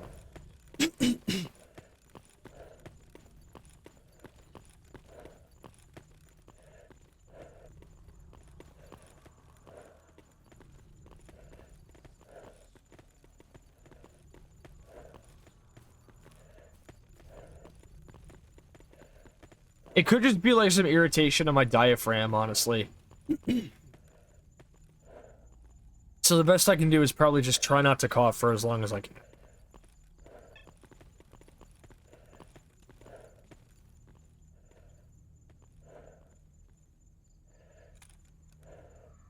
Let's see what we got here.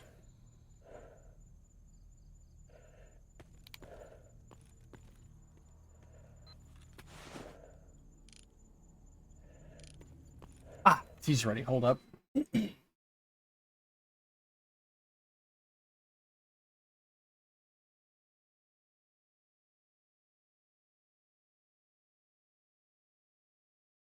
There we go.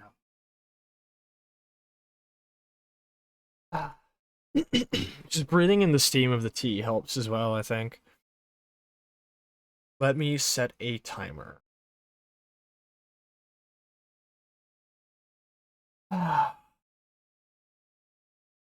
Favorite thing to do when I feel shitty is put a little peppermint oil in a steam dish and go full heat on a shower. Ooh.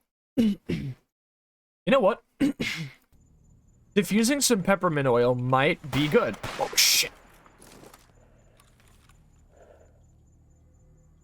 Where are these guys?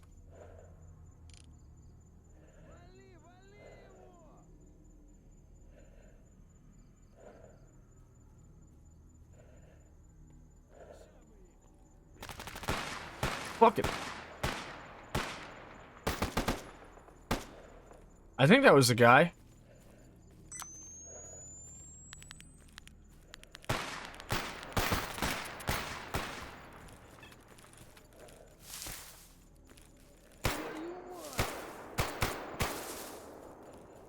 Where'd he go?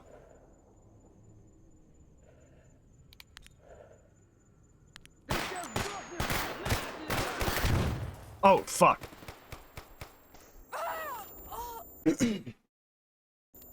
Smells great after a shower. Peppermint has now become the bedtime smell. Very, very nice. Oh, I love peppermint so much. I drink it more, but mint can be pretty acidic, and it can actually set off my, it can cause, like, a flare-up of reflux.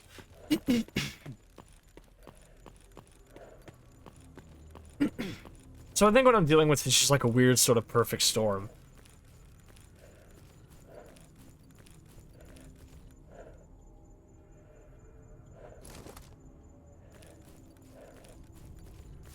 Feels good to be back in the saddle, though.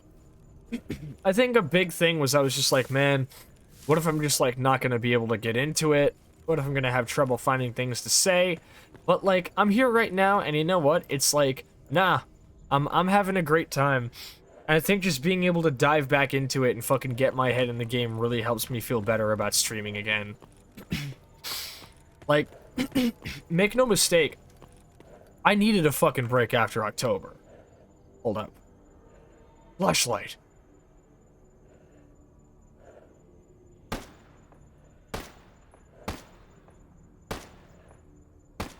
Alright. He's not dead, but he's down and out.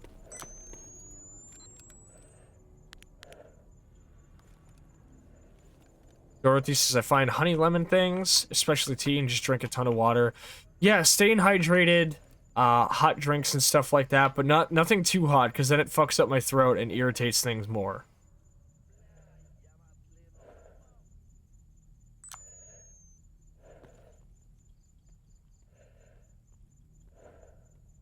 I'm creeping around in the night, the likelihood of them seeing me is pretty slim.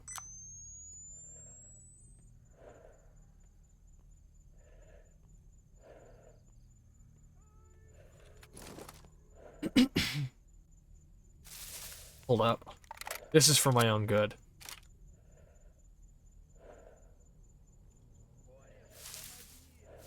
Don't look this way. Oh shit. They saw me, alright.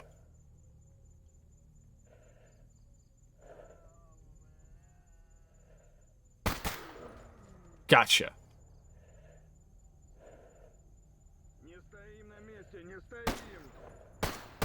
You can try to stop me. You may even succeed.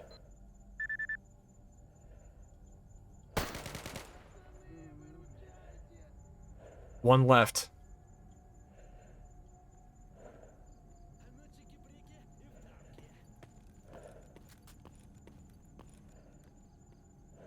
No, not now, tea timer.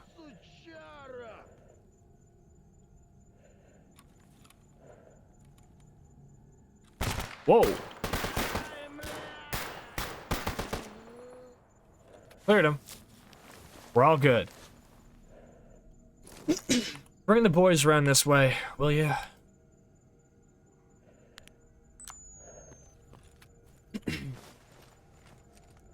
A bandit wearing military gear, huh? This dude was packing. Got an M4, though. I'll disassemble that. Knives says, got introduced to Cajuput oil from a coworker. It smells like a cross between eucalyptus and hyacinth. It's so soothing. Ooh.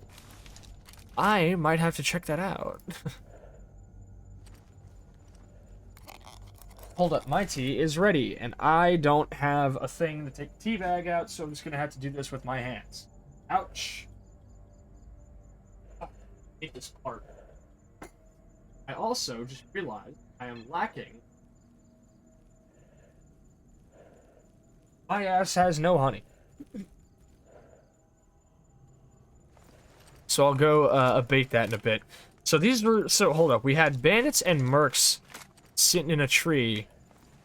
A-I-L-L-I-N-G, huh?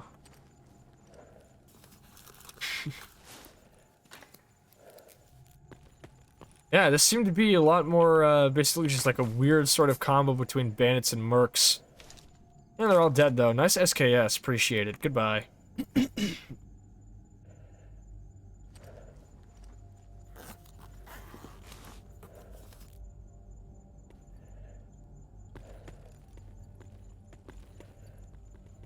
There's one more guy. Here he is. It was another merc.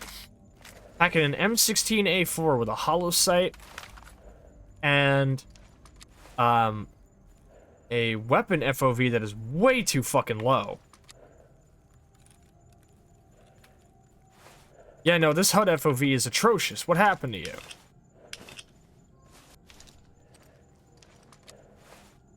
Like, let me get a look at these. Oh, I already disassembled the M4. Well, we start as we mean to go on. What's this? M19? No, it's a Browning high power with a silencer. Well, these guys had good gear on them, at least. I appreciate them being so dedicated to equipping me with better gear. It's thoughtful of them, you know? Since my armor's got better ballistic protection, I probably don't need to carry this many plates around, but if I can help it, I might see about just, like,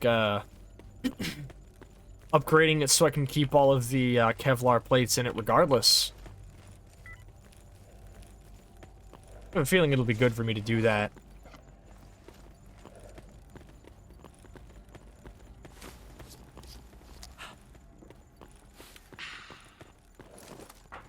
I don't get killed by a fucking, by a fucking anomaly on the way there. That happens sometimes. It kind of sucks. Alright, while the game loads, I'm gonna get my honey, so I'll be right back.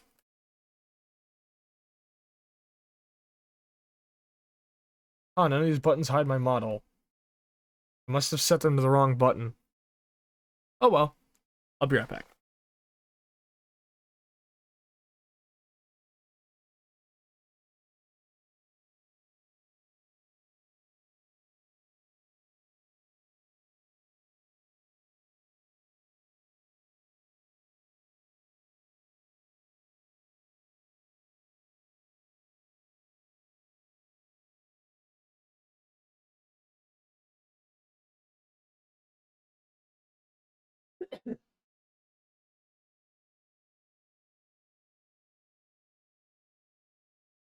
I'm back. I'm back. Got some wildflower blossom honey here.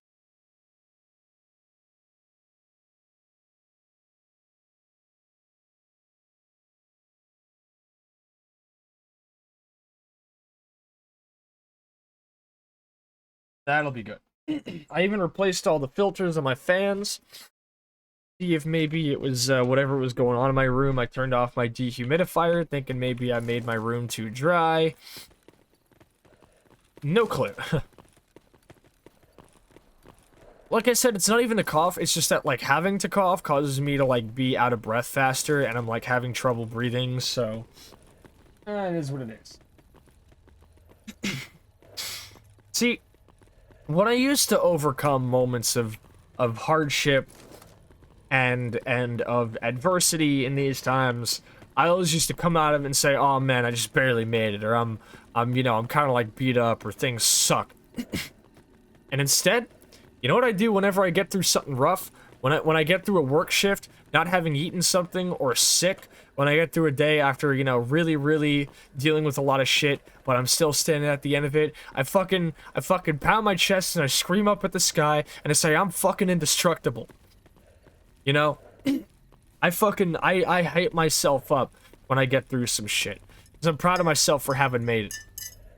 I think all of y'all should do something like that too. It's like anytime, like, you know, if you get over or you deal with or get through something that was really rough and you're surprised you're still alive, you gotta hype yourself up. You gotta talk yourself up. You gotta really be like, I fucking did it. I'm the best, dog.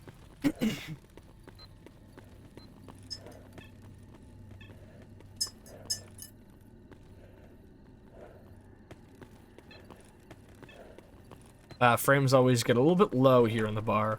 Hello, everybody.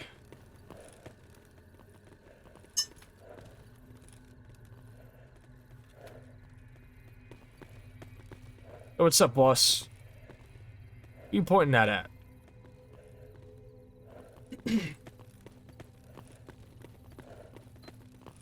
Incredible T performance, says Contestus. Y'all want to know some good shit? I've successfully onboarded more people into Stalker. First off, Sumir Violets, since, you know, like earlier this month and later last month, has started doing streams of Stalker Anomaly.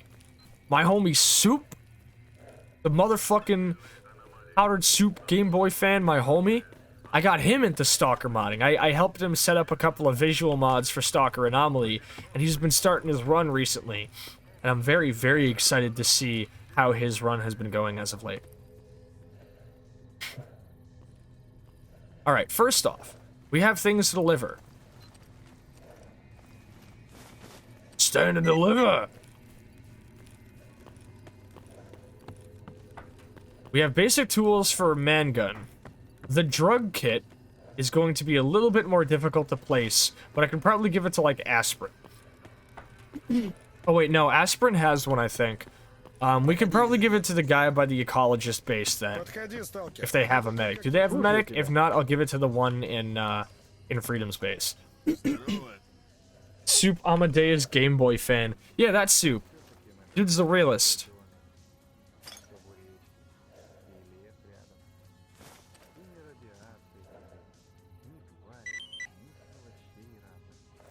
Alright. And just like that, we do have one. No outfit upgrade kits, right? No, that sucks. I'll have to make do with something.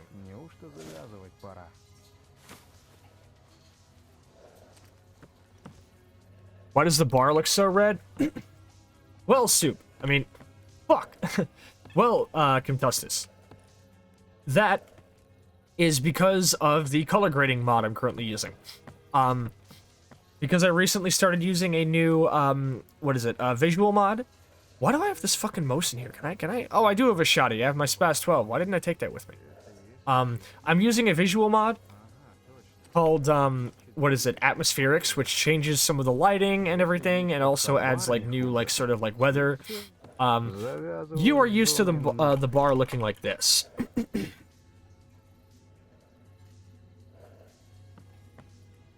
Or, like this. You're used to it looking like this. But, with Atmospherics, it's a little bit more vibrant. Personally, I like it. Knife Styles, even though I don't play it, this is the only non-zombie shooter that just pulls my attention to it. It's nice to watch much better people, who are much better shooters than me. Big, giant, flashing arrow on Sascha. Oh, thank you, Knives. I very much appreciate that, that compliment.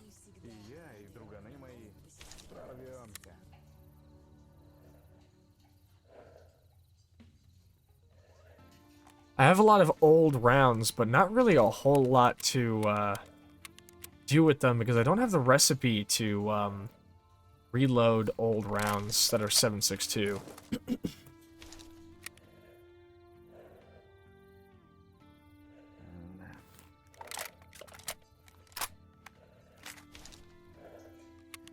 Yeah, Contestus, normally this mod requires usage of a reshade, but for the first time in streaming ever, this reshade does not play nice with my setup and causes some pretty hefty frame drops. I think it's mostly due to the TAA in it. Which is like the best fucking, you know, anti-aliasing that a game has to offer. I might just make like a fucking performance preset of it real quick, actually. Hold up. We don't need these. And now if I turn it on, I'm still losing frames. Huh. That one's beyond me. Oh well. I'll figure it out someday. Yeah, why did I come all the way out there without a scope on my SVD? That one's gonna stump me for a little bit. Alright, let me bring the boys in here and we'll drop off the loot and figure out what goes where. Did I really forget to give, did I really already give a drug-making kit to Aspirin? Or maybe I just forgot to take the quest. Either of these are equally likely. I don't know why you're holding an IED. You need to give me this, and this. You need to give me these. You can keep the 870, my man. This Saiga I was trying to bring back for ages. Боюсь ее рассказывать. Мне ее рассказал один ветеран под большим секретом. Но через день он бесследно исчез. Что-то не верится. Может быть и я. I gotta start making up some better backpacks for my boys here. Не, чуваки, не буду. Did I not pick up a shotgun repair kit earlier? I don't know why I wanted to bring back... Oh, it's a Saiga Nerd, that's why, because that thing has an insane, fucking, what is it? A really, really good, what's it called? Like, muzzle brake and everything.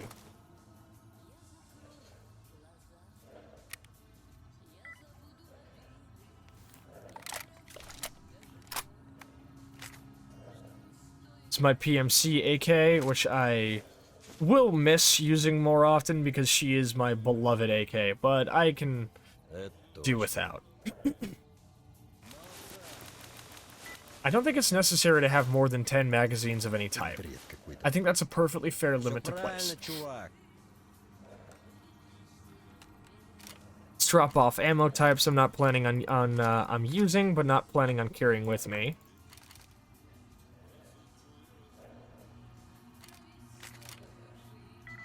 .556, 545, 45 ACP, 12 gauge.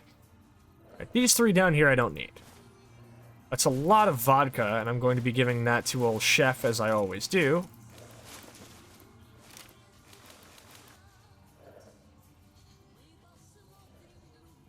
We definitely don't need... We don't need this many hollow sites. Average inventory management on a Sascha stream, y'all know what it is. Running high power mags I'm not really planning on using.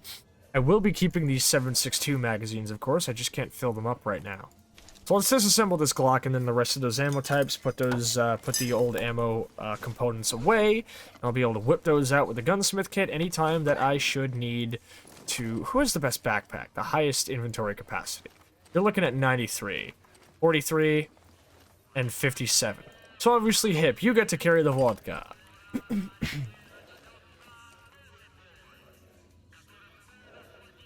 I think I do want to keep this because if I can upgrade it, I can make a way better weapon. I think I'm going to ditch the KS-23 because I already use one off stream. And it's a cool weapon, but like generally speaking, I don't really think I have a whole lot of vested interest in using it. Not much of a need for a Lebedev since I can already put a laser kit onto this Walther P99. If I'm going to be using a 45 ACP, I think I would actually prefer an M1911 just for the novelty of it. And I'm sorry, Beretta M9, but I already have multiple other 9s with me and you just are not the winner. So goodbye. I'll be keeping that FAL though. Because like I said, if I can find like a conversion kit to turn it into something like one of the other variants that exist, that could be really good. I could make a really good build there. Let's sell all of the excess attachments that I don't need. Perfect. No Nemiroff here, right? No? Fine. Let's see if old Petrenko needs any type of weapon parts here, huh? Or mutant parts, rather. Don't tell Nyx that I'm doing this, but I'm gonna disassemble the Mosin. I know that they like the Mosin a lot, but I can't justify its usage now. If I was like really early game, and I had the Mosin, that would be fine. But the Mosin fires 7.62, and to be honest, even early game, that's really fucking expensive. Not to mention, late game, if you're using 7.62, I've got this and this, so both my primary and secondary both fire 7.62, and they fire it at a better rate and with better accuracy, generally speaking, than a Mosin could. Also, I'm sorry to say, but the Mosin's PU scope sucks. Don't tell Nexo said any of these things, they'd never forgive me. And don't tell Runo that I'm only keeping around the M1911 for novelty's sake. We're gonna sell the M203. I generally don't really have a whole lot of vested interest in making use of it. I'll be honest with you.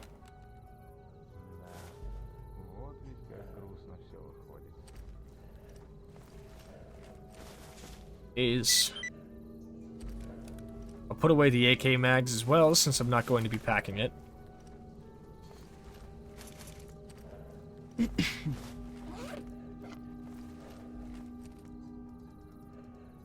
I do like disassembling ammunition. It can be very zen.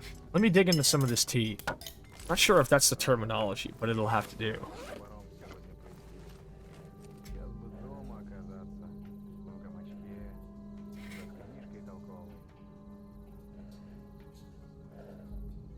Only old and dirty rounds.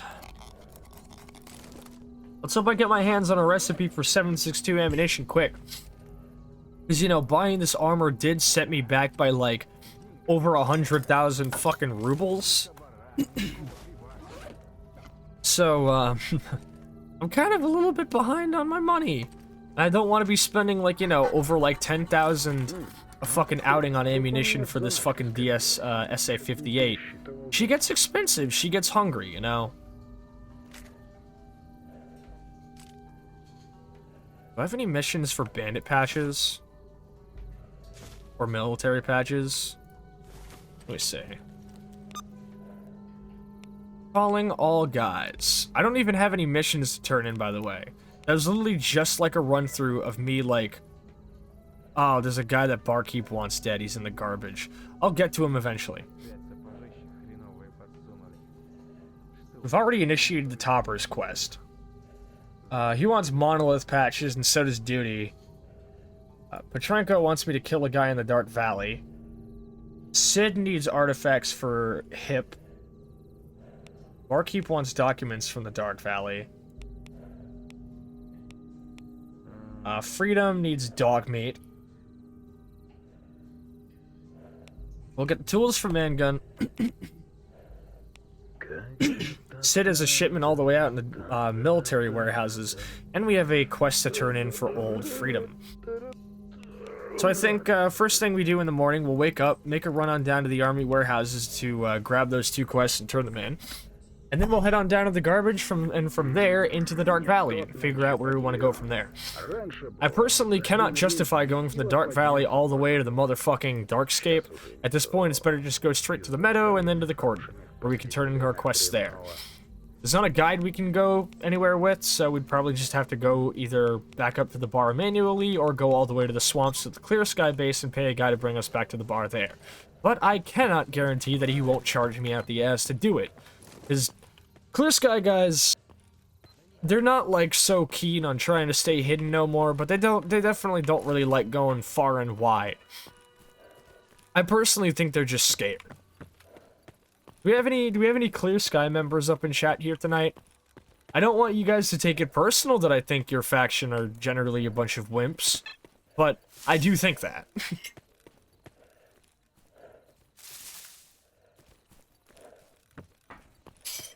Look, all I'm saying is no other faction mounted a pointless offensive that resulted in their entire, almost all of them getting wiped out. I'm just saying.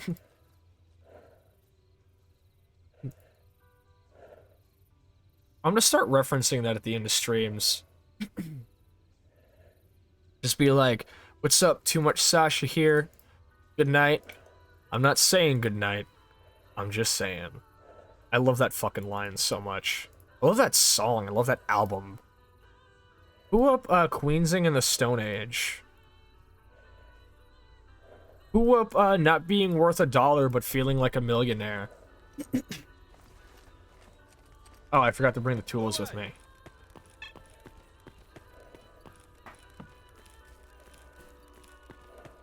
I'm too dumb to be scientist or clear sky, and I wake up too late to be military or duty. Ah, I know what you want. My man, you want to come on down to the military warehouses, put a fresh spliff in your mouth, and get that anarchy symbol. You belong in freedom, my homie. And that's not it. That's endearing, you know. You don't smoke? Shit. All right, abort. You do not belong in freedom. Fuck. I mean, you could be mercs. Mercs, free stalkers, bandits. Oh, you don't smoke. Yeah, definitely not bandits. Bandits got, like, hookahs, like, fucking in every room, dog. They definitely smoke.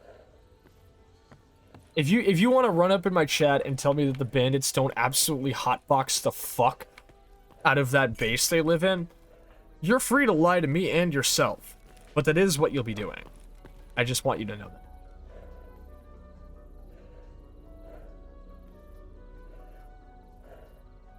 Ah. God, I love tea.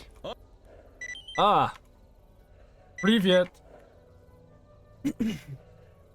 And look at that, we're back up to 25,000 rubles. Like it's nothing. I think you had me pegged for the first time, metaphorically speaking.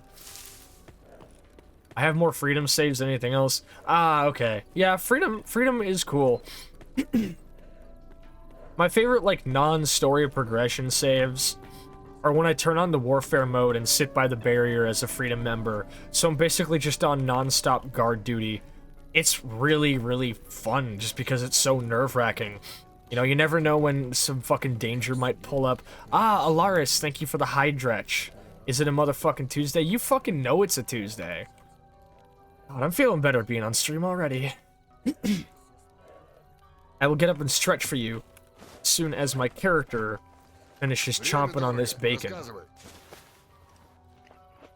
I'm gonna eat this right in front of Petrenko, too, just to flex on him. Alaris, how you doing tonight?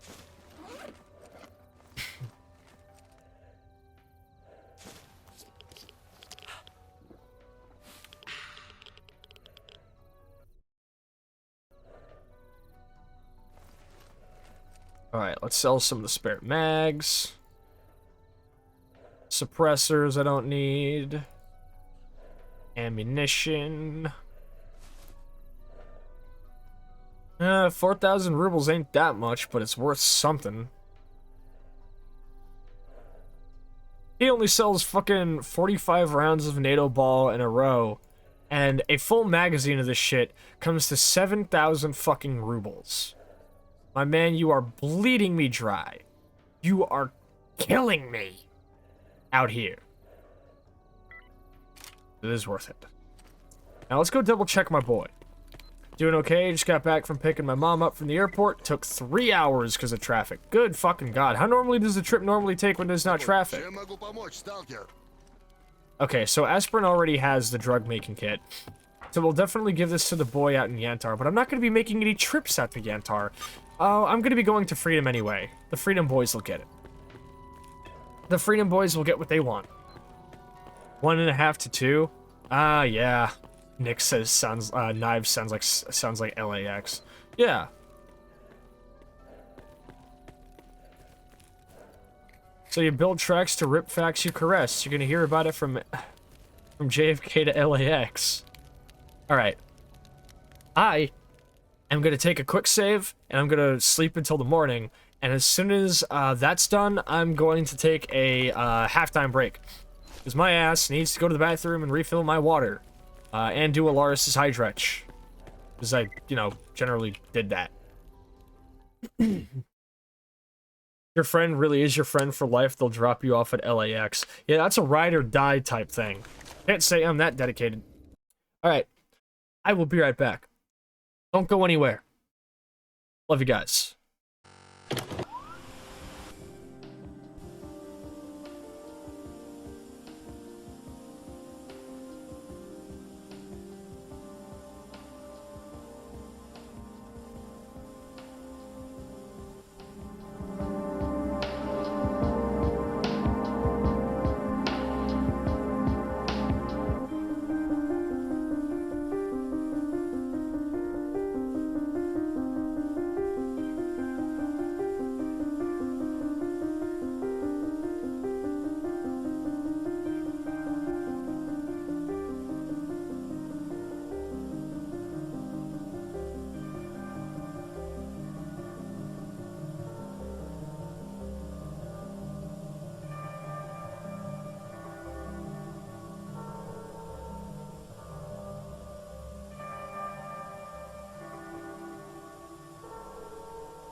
He's nuts.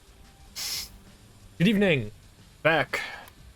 Thank you for being patient. Got up, refilled my water. I'm clear. Sorry about the bar playlist stopping while I was up. Very much not my intention. Let us get back to the bar and talk about how we're gonna go forward. I'm back. I'm back. I got that stretch for you, by the way, Lars. Also, poor Kim Tustus over here says, wondered where all my saves went, and then I remember I turned on Iron Man on my last character.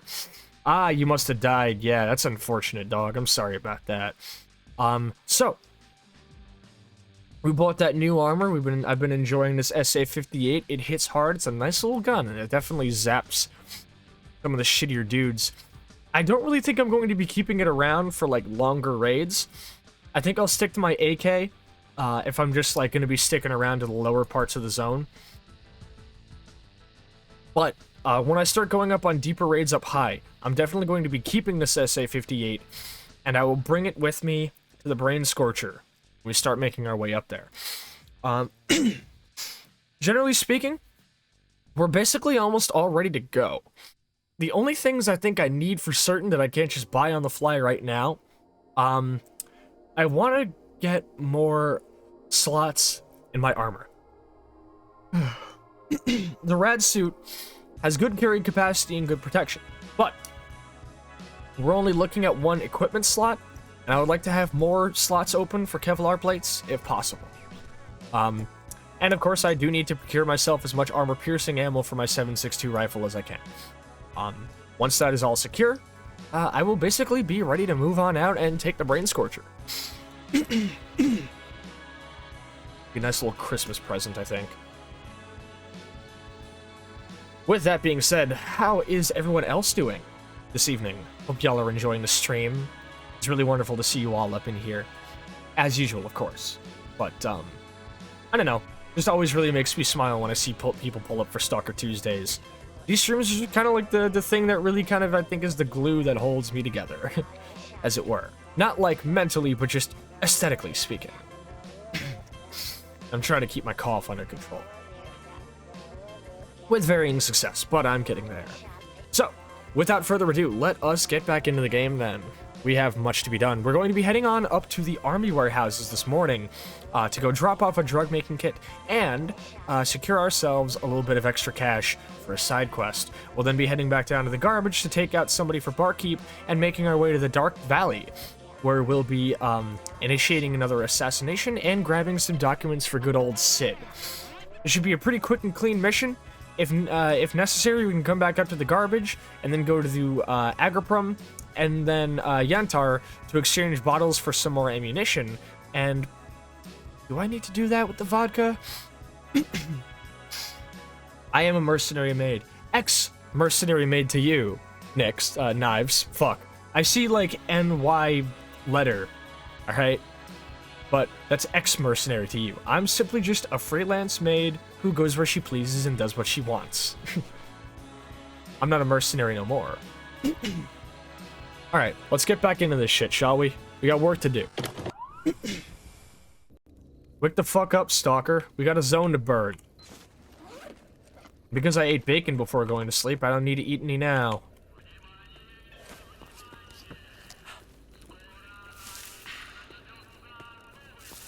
This is so weird because I can run See, look, I'm running the reshade now and we're fine. So what the fuck was up earlier? Passed my bookkeeping class? Yo, that's good shit. Here, I know what I need to do.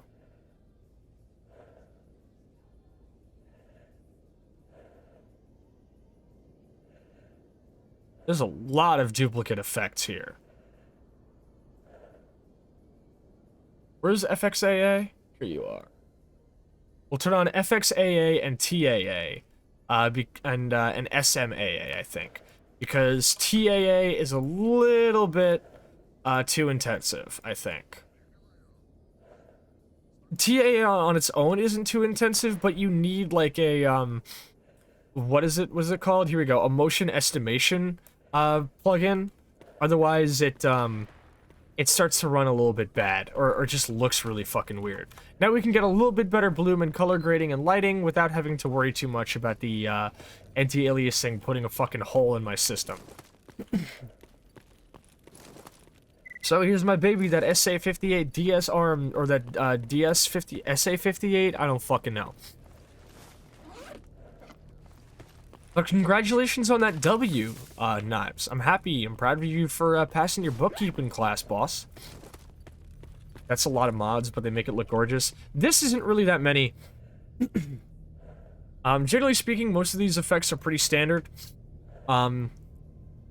It's just that altogether with the shaders and everything else, it does have a little bit of a performance impact. But, you know, I do have a fucking RTX 3080. I'm putting her to good work. And I imagine if I were to get my hands on an iPhone, which I might ask for Christmas or for my birthday, I can probably improve my facial tracking without taking so much away from my GPU. Realistically speaking, there's not really that many visual mods at work, which is kind of what I was talking about with Soup earlier. I don't really use texture mods. The only texture mod you're seeing in this entire place, at least when it comes to the actual environment, is the Golden Autumn pack, which basically just recolors the environment. And, you know, obviously it adds some fallen leaves, but, like, it's not like a major, like, kick up in texture resolution. Generally speaking, Stalker Anomaly's texture resolution is just fine. But I use enhanced shaders, screen space shaders, and atmospherics all together. So you have fantastic lighting and weather effects. I think lighting is more important than texture fidelity, personally. And many older low-poly games that are even still using software rendering, is that when I say lighting, I don't mean shadows. I mean lighting. The color of the light, how it hits things, where the shadows are, what they do, everything like that. It doesn't mean that everything has to have dynamic lights, but good lighting and understanding a good, like, color grading setting can be a lifesaver in making a game look beautiful. And I think that this mixture of things comes together to really make something special here. Oh, right, I have to go talk to Petrenko. See if he wants some mutant parts before I head on down to the warehouses. Yeah, see, I turned that off and now I'm running fine. I think I just had to fucking warm my shit up a little bit to make it run a little bit better. All things considered.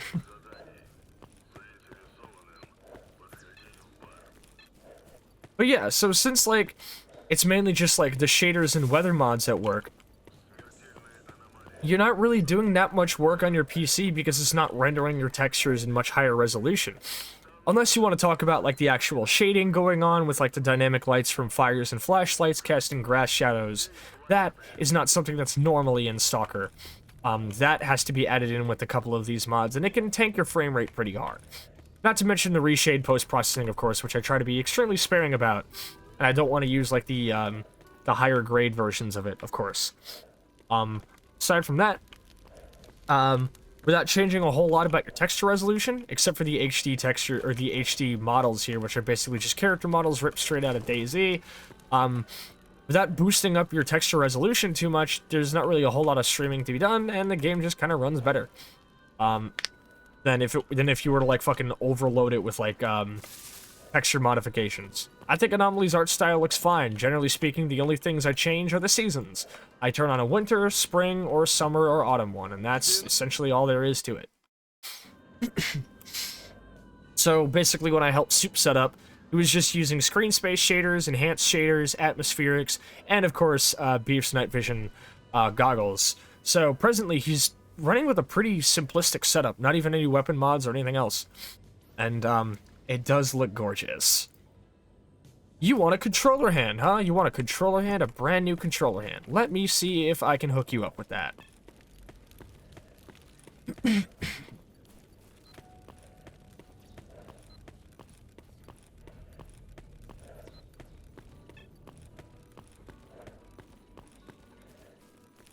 God.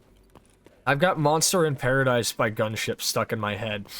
Ever since Nyx showed me that album, I've been listening to it and really, really liking it. And of course, I think about them every time a song from it comes on. Specifically songs like Monster in Paradise or, what is it, fucking, Tech Noir 2. That's the good stuff. Ну, привет. Ты пушку-то спрячь. Big ups to Gunship. I mean, like I said, I'm planning on doing a fucking, like, end of the year, best albums of the year stream. And it's not gonna be like a contest or anything. It's not gonna be like a which album was better. It's just gonna straight up be a, here's albums I really liked. I hope you like these albums too, type stream. And I'm gonna show off a lot of really, really cool music. And I guarantee you that Gunship's newest album, Unicorn, is absolutely going to be on there, along with Battle Tape's newest album, and a ton of other really, really solid stuff. I do have a controller hand. Hallelujah. You know, I get enough tools, I might be able to pass, I might be able to buy a fucking handgun conversion kit off one of the mechanics. Life could be a dream. Alright. I do prefer this. By the way, I actually learned the real name of this red dot site you're seeing here. This one right here. I can't remember what it's called anymore. But it's basically like the most generic red dot site ever. And apparently nowadays, even its original design, when it's not being aped by all sorts of people, is, it's pretty fucking, pretty much like obsolete nowadays. I actually watched a video about how this thing works. Because I actually have, like, a knockoff version of it that I put on Missy sometimes. Now, you'll look underneath the site there, and you'll see that, like, that little dial on the bottom of it. That is the dial you use to change your crosshair. Because the red dot site actually has, like, different emitters for, like, different types of crosshairs, like pluses, circles, dots, etc. Here's the problem. Apparently, this thing actually uses battery power to run every single emitter at once. Only one of the crosshair emitters is actually, like, being projected onto the, like, screen in front of you. So you're basically draining, like, 3 or 4 times the battery power at all times whenever you switch it on. Also, the version that I have has a problem of draining the battery power even when turned off. So I don't really tend to go... the batteries I tend to go through them pretty fucking fast, all things considered.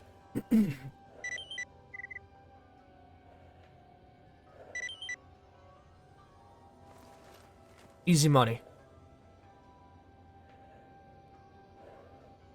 I like nerding out about guns sometimes. That's an aim point. Do I want to splurge? Do I want to splurge a little bit on an aim point? Let me see what the aim point looks like, because I think I go through these motions every single time I see the aim point in Petrenko's stock. Is I say, man, that's a nice looking scope. I'm gonna try this out. And then I save and I save to try it out. And then I notice it looks terrible, and then I load my save, and then the next time I come back I go, ooh, that scope looks cool. Let me save and try it out. And the process repeats ad nauseum.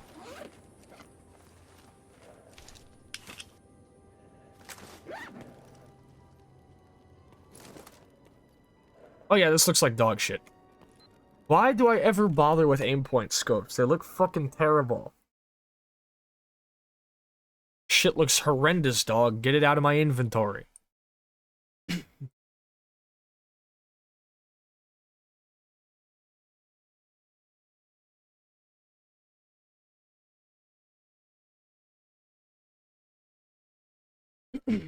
Friends don't let friends buy aim point scopes. Alright.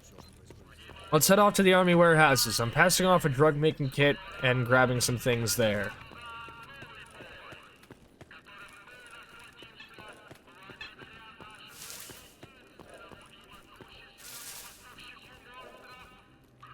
Oh, you know what? Let me check what Mangun has in stock.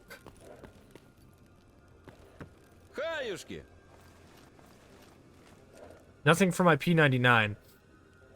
How much would it cost to increase the artifact slots? That's already supremely expensive. And after spending shit tons of money, the most I could put in is only 2 artifact attachment modules. Total. Not added on. This thing has no space for slots. Perhaps I should have taken more advantage of a feature of this game that I really, really like, which is, you could actually look at an item in your inventory or in a shopper's, like a shopkeeper's inventory, and at any time you can check its upgrade tree. which I really, really like, and I think more games need to let you, like, preview an item's upgrade tree before buying it. Oh, this guy's going through it out here. Look at this dude. Do you think he's gonna make it? He doesn't seem too keen on doing anything about it, so I might have to give him a hand. Oh, this dude's AI is busted.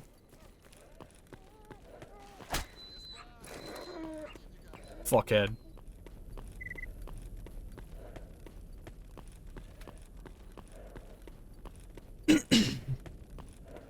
See, now with the reshade, the color grading is a little bit less dull. But it's not, like, so overly vibrant that it's hard to see. Next order of business is I need to get my hands on a hybrid sight, too. Something tells me I think one of the guys in Freedom will probably have one in stock, but... oh, buying one of those is pricey. I could buy either, like, a really, really long-range scope, which I wouldn't advise with a shorter barrel SA-58 like this, or I could buy myself a Recon and RMR, or an ACOG and RMR. Generally speaking, I do prefer the reticle of a Spectre scope than the ACOG. I think the Trigicon ACOG was certainly a really solid scope for its time, but I think it's long outdated now.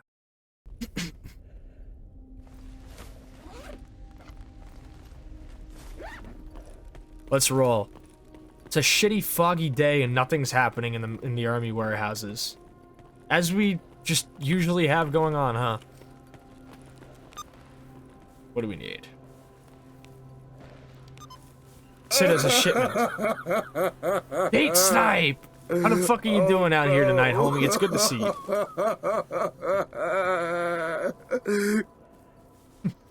What are you, crying at the British weather?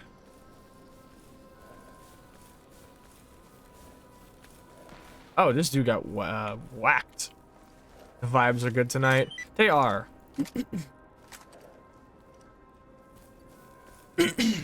Well, this fucking thing is gonna weigh down my inventory.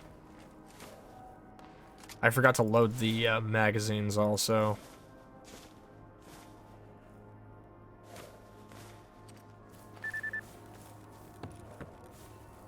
Hey, yo, homie. Nah, I'm crying with your whining about nothing going on.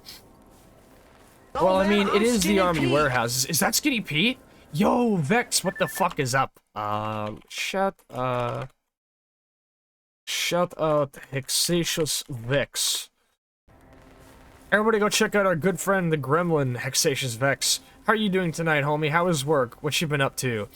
It's good to see you. I miss you, by the way. I ain't streamed in 3 fucking weeks. I've been, I've been kind of struggling, I'm gonna be real with you, but I'm proud of myself for getting through it as best as I can. Yeah, always happy to give a shout out, dog. You good, you good.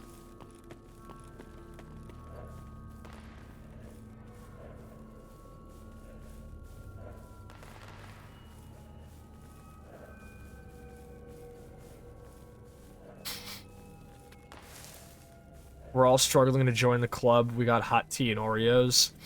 Yeah, I've been living off of those already, Gate. Missed you too, been good, also just hanging in there. Yeah, it's a rough month for us all, and whoa, what's going on over here? On principle, I normally don't expend ammo like this on zombies, but Gatekeeper kind of needs to stay alive for my sake, so I'm happy to kind of do a little bit to keep him alive. Please tell me he is still alive, by the way.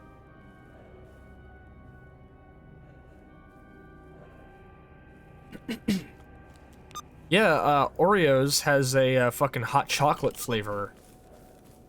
I'm very, very fond of that.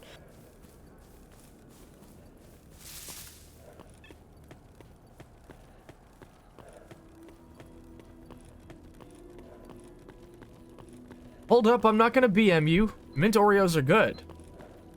They're really tasty. Alright, please tell me I didn't already bring a drug-making kit for this medic. Please. Oh yeah, the hot chocolate Oreos go really good with a chocolate truffle hot chocolate mix that I have that comes in like a glass bottle. Perfect for blowing the Lord's bubbles. Oh, I already brought Solid a med drug making kit. Well, I'm gonna have to give this to the fucking guy in the in Yantar then, huh? Bougie as fuck. Of course I'm bougie. Do you know who you're fucking talking to, Gate? I have Patch quoted me on at least one instance on saying the phrase, quote, "Oh no, I got caviar on my lobster while I was eating sushi." I am the most bougie bitch. Listen, murder is a real business, and it is a profitable business. And I am free to expend the funds that I make murdering as I see fit. And if I choose to spend them on exceedingly bougie food that makes me feel better about myself, without actually doing anything to better my overall living situation and therefore induce real permanent and healthy change for my mental health, then that is my decision.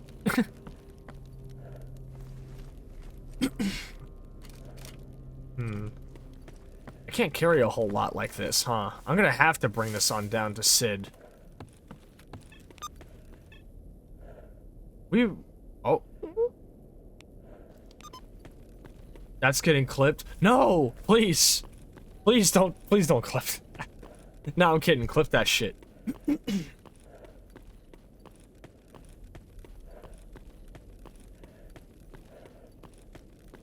It's important to note the distinction is that I kill for money. I don't kill for pleasure.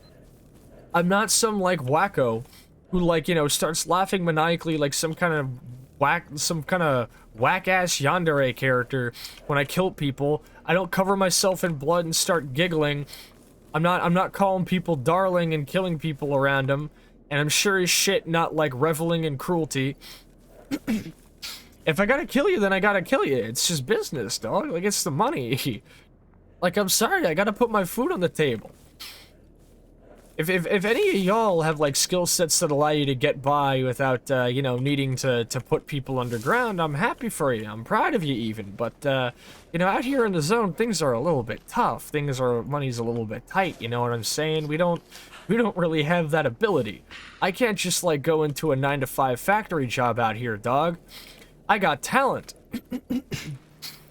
I got talent. I came in here with some type of skill set. That skill set was also killing. But it turns out it's put to very, very good use out here. It ensures that I get to eat good, and my weapons get to eat even better. So, you know, if a couple of Gopniks get to, you know, gotta get sent home in boxes or whatever, it is what it is. You know, it's a sacrifice I'm willing to make. It's not like I'm, you know, like, happy to do it, but I'm not, like, torn up about it, you know? It's all about survival. I just kinda need this a little bit more than you do. I need my caviar and lobster, you gotta die. No, dead ass, though. Look, alright, smoked salmon out in the zone is pricey. That shit's all imported. It still comes, like, wrapped fucking tightly in fucking Mylar or whatever. You can't fish for that in the zone. It's way too... How come every single time that I come out here and I'm like trying to fucking, you know, get some good money with like a sniping job, it's always foggy. Every single time. Oh man, I'm Sascha. I got a sniper rifle. I'm really good at killing. I'm gonna go out here and I'm gonna snipe some dudes and make some easy money from afar. It's fucking foggy. The fucking British weather is conspiring with me every single time. And don't tell me to turn this off with atmospherics and turn on the fucking less foggy weather bullshit. No, the zone should be misty. It's fucking Ukraine. Where is this fuckhead? Knives says I'm crying laughing. Well, I'm happy for you. Now where is this shithead?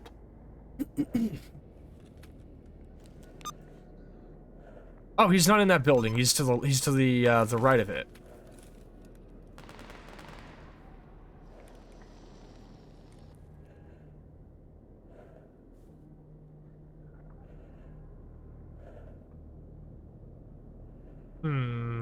Should be coming up on the building in any minute. Jesus, I heard the gunfire and immediately started thinking it was from me. He's up that road. You know, I got a feeling this is gonna take care of him. I got a feeling this is gonna take care of itself. But just out of curiosity... Those are definitely mercs and somebody else talking.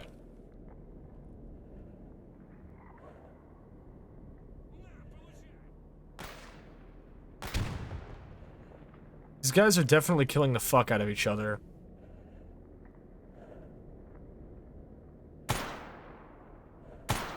How did I whiff that? How did I whiff that?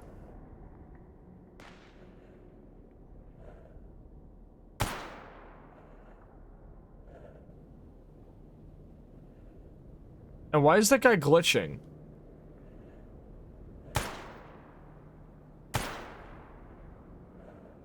That wasn't my target. No, it was. Okay.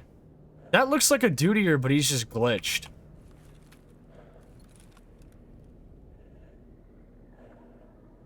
I don't know what the fuck's going on. You can have that body, man. I can't carry shit with fucking Sid's case in my back.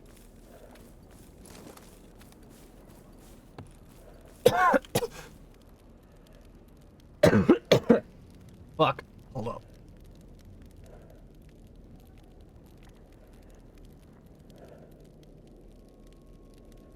Wow. Wow, what the fuck was that? I got like something wax stuck in my throat. Holy shit. Sorry, I should have muted my mic a little bit earlier. But goddamn. Goddamn did that feel weird. Fuck.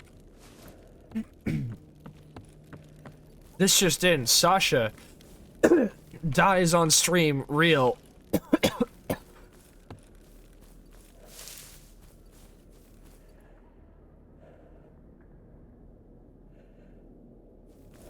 Wow. All bets are off. I am coughing like a motherfucker. Alright. Assassination targets down. Things delivered. Gotta turn in a quest to Lukash. Gotta bring this to Sid.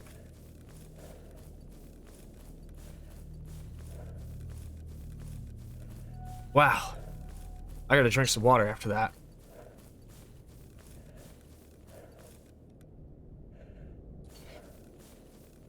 Being Sascha is suffering.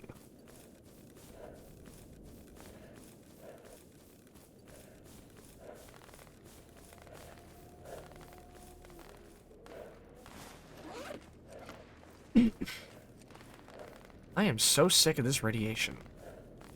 You know what? I'm gonna be a little bit more festive this time. You gonna be okay? Yeah, no, I'm fine. I'm gonna be alright. I just got like something kind of got like stuck in my throat. So it made it like real fucking hard to breathe for a moment. And I just like had to cough up a storm for like a good little bit. But I'm alright. I'm indestructible. I'm fucking invincible. I'm like that dude from the Metal Gear Rising. What's his name? Fucking Sunset? No, his name's Sundown.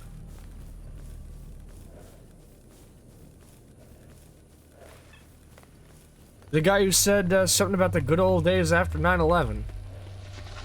What a quote, by the way. Can we just talk about how, like, Metal Gear Rising Revengeance's writing is, like, so impossibly fucking insane that a character can literally just say the phrase, the good old days after 9/11, and that's just kind of, like, what we expect.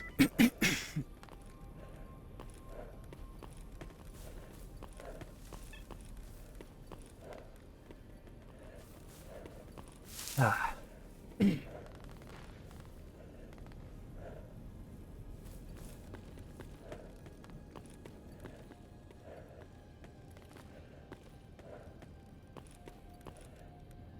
Job's done, pay me.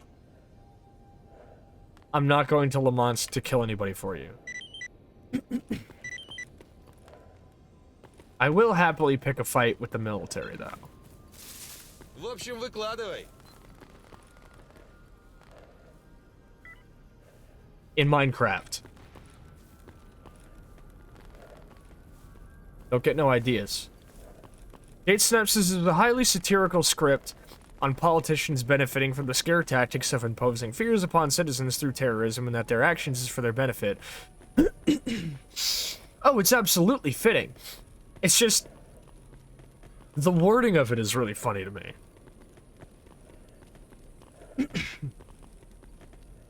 I mean, you want to look at another really good lens that kind of like was surprisingly like as critical of the entire situation around 9/11 and the war on terror as it needed to be. And I'm going to talk about it forever.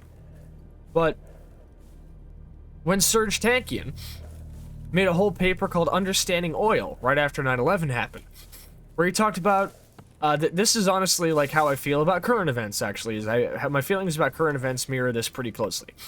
But it's like, yes, this act of senseless violence perpetrated by a you know, like insurrectionist force or like any sort of force like that, horrible, absolutely horrible, did not need to happen. But to act like it wasn't the result of something that was completely preventable would be moronic. And the same could be said. Who the fuck?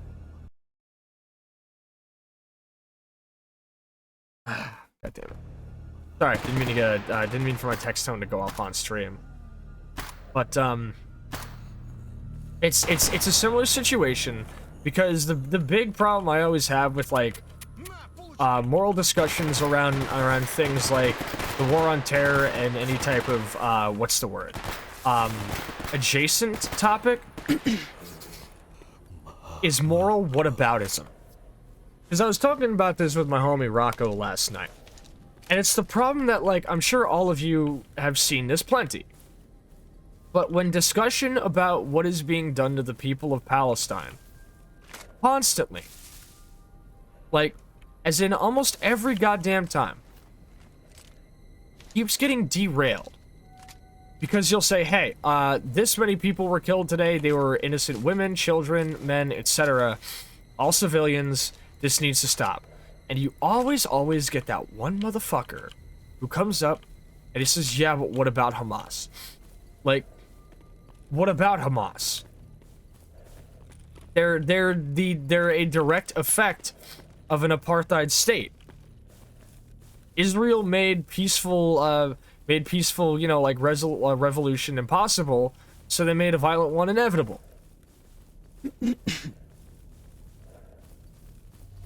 Just like, you know, our intervention in foreign countries for oil and other industry, and especially the war on terror, basically, you know, kind of like is a big part of why they ended up having so many different forces that simply just wanted us to get the fuck out. And we had a lot of situations like that. Because we create our own monsters. Is what Hamas has done reportedly to civilians bad? Absolutely. You ain't gonna hear me saying anything about that. But to act like they're like... to act like the way to make that stop is to just kill more people, to act like that's the solution, you're lying to yourself. You want to know how to make that stop? You stop killing people. You stop enforcing an apartheid state of an entire race and an entire culture. It's surprisingly easy to not have a violent uprising target you. All you have to do is just not create a living condition that breeds one. It's impossibly easy. And yet, for some reason, the IDF finds that so fucking difficult.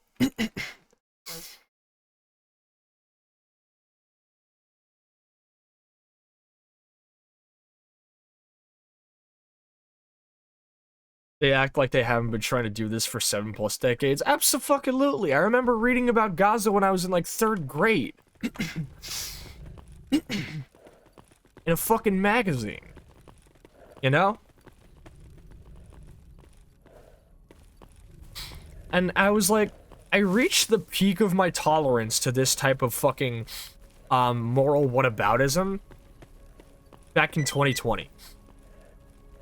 And I'm not going to say that it's a similar situation, because that would be ignorant, at best. But But I think it is important to note that at the very least, there are some aspects of both situations from a socio-political standpoint that are at the very least analogous. And that was the 2020 protests for, you know, for George Floyd, the Black Lives Matter protests, the protests of police injustice, and everything else. So, you know, during those, we had a very, very similar issue going on, where it was like, every time people were like, hey, this is a very justified protest, because people are being consistently killed and murdered, by police with a very obvious racial, sort of, what's the word, like, motivation behind it, and it needs to stop. And the discussion kept being either derailed or muddied by milquetoast fence sitters, saying, yeah, but what about the riots? What about the property damage? What about them? This isn't about that. By allowing bad actors, many of whom, depending on who you talk to, may have very likely been state-sponsored actors who are primarily attempting to artificially escalate protests and other, like, civil unrest outings as a way to sort of justify more violent police response. See also the conveniently placed stacks of bricks near protest sites. I think that allowing that to muddy the discussion and allow you know, our state-sponsored murder of innocent people, especially innocent black people, allowing something like that to, like, muddy the discussion or even derail the discussion away from an injustice like that is basically just allowing yourself to be a puppet of the state. Knives said it exactly. You can repair a shop window or replace stock, but not lives taken by people who didn't value the person in the first place. I guarantee you the amount of people who may have, like, accidentally been, like, hurt as a result of any riots, quote-unquote, during the 2020 Black Lives Matter protests, I guarantee you that did not even come close to the amount of people killed by police during those. Just the fact alone, where it's like, they couldn't even stop from killing people at the Don't Murder People protest. Like it's that easy, and police still can't, like, do that right. The videos of you know, people crowding around police cars to immobilize them, and then said police proceeding to drive through the people, and then, you know, people sitting there on social media and saying, well, you know, they deserved it. It's like, what the fuck do you mean? How? What could possibly justify being run over by a police car? Standing in front of one? Did hear the NYPD said they literally do not have enough cops to arrest everyone at the Brooklyn Bridge protest. Good. I hope one day they have none. But it's that same moral whataboutism, where just back in 2020 we had the constant attempts to derail and dilute the discussion by saying, what about the riots, or what about the property damage, which is insanely stupid and completely missing the point. And it is very, very analogous to what you know, the people of Gaza have been seeing for decades now, where it's just, oh, well, yeah, but what about Hamas? Do you condemn Hamas? Motherfucker, this isn't about that.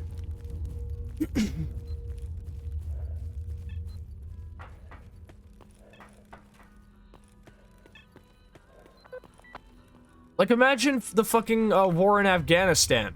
If it was like, hey, the Soviet occupation of Afghanistan, pretty bad. Pretty bad, not gonna lie. Kind of a complete fucking disaster. America's occupation of Afghanistan, also a fucking disaster. But then you just kind of get somebody saying, yeah, but do you condemn the Mujahideen? What? What? What? Vietnam War. Hey, maybe we should stop invading. Maybe we should stop invading Vietnam and trying to, you know, indulge some type of capitalist imperialism in a country that clearly doesn't want or need it. Yeah, but do you condemn the VC? Motherfucker, who asked you? Hey, Cray, what's up? So when it's like, oh, do you condemn Hamas? It's like, Yeah, of course I condemn the actions of any organization that is, like, you know, leading to the death of innocent people. But I think I can say for certain, and speak for plenty of people, when I say that there is very clearly one organization who is absolutely doing that more than any other. And they are the people who literally has the power to, like, stop doing that at any moment, and sure as shit is not Hamas. It's the organization who could simply just stop enforcing an apartheid state. It would probably, you know, have Hamas gone pretty quickly of their own accord, because there just wouldn't be a need to be a force like that anymore if there was no longer an oppressive government creating a need for them to exist in the first place. It's pretty fucking standard ethics, my man. This is what I get up to. I don't really talk about it a lot on stream, and I haven't really had much chance to talk about it on stream, because, you know, I've been off stream for fucking ages because of my cough and everything, so it's, I've had a lot on my mind. and talking with my homie Rocco about it really helped. Because it's like, man, I cannot stand any discussion of this constantly being diluted or constantly being, you know, like, derailed by people who just want to make it about, like, that. Knowing they're foaming at the mouth at social media, deflating their propaganda to such an insane degree. Absolutely. The like, sort of, like, anti-Gaza fucking, like, propaganda machine is really, really doing bad. And I can't remember if I think it was Rocco I said it to, but I was like, I'm honestly pretty happy that modern social media and the global awareness that we are at now has made it essentially impossible for our own military propaganda machine to operate as effectively as it did back, you know, in, like, you know, 2001 after 9/11, when it was so easily able to turn people of our country against other people of our country. And the consistent thing of, like, you know, listen, alright, all I'm gonna say is every single time 9/11 rolls around, the only thing that I post about in relation to it is pointing out that hate crimes towards, like, Islamic people skyrocket every year around the anniversary of 9/11, and I've done so since it first occurred. I would wager that I think more people have been killed by hate crimes as some sort of misguided revenge for 9/11 than people actually died in it at this point.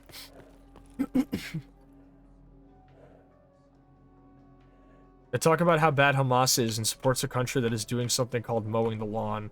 Yeah.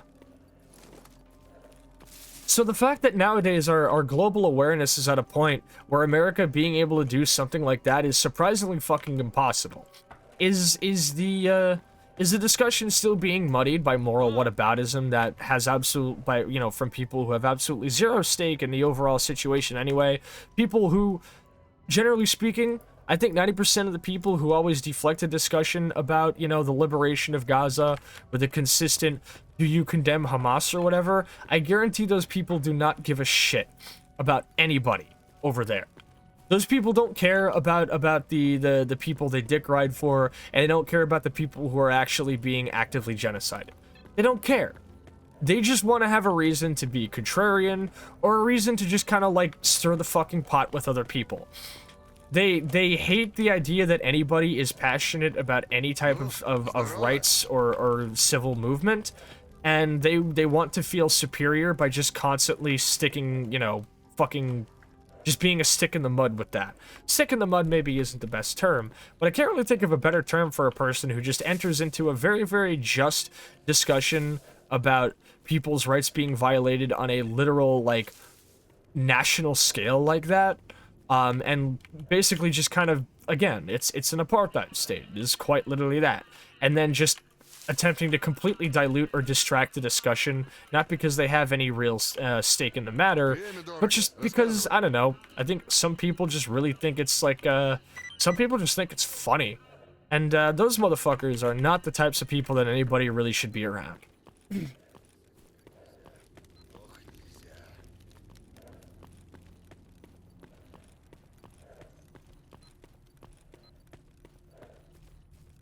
And of course, I gotta be realistic about stuff, you know? I don't really, like, I think at this point, I think it's important to, like, note that the situation of what's going on overseas is no longer a situation of spreading awareness. It's not just about tweeting with a hashtag. That's not going to do anything. We have to actually be doing things, you know, like raising money for humanitarian efforts, doing what the Brits are doing. The Brits, surprisingly, a lot of people over in the UK and in Scotland and in Ireland are doing really, really good at rising to the occasion at attempting to at least put some type of spanner in the works, where a lot of them are using civil disobedience to at least, to some degree, attempt to slow the gears of the war machine by either attempting to shut down or halt for momentary periods factories that are being used to build, assemble, and maintain equipment of war that is being sent over by said apartheid state. People in the UK are rising to the occasion there, and I can't say I'm not at least a little bit happy to see that. And that's good. So, like, at this point, we need to be doing things like that. We need to be putting pressure on lawmakers. We need to be doing all sorts of different things. But it's not just an awareness situation anymore. Just spreading awareness is not going to fix a thing.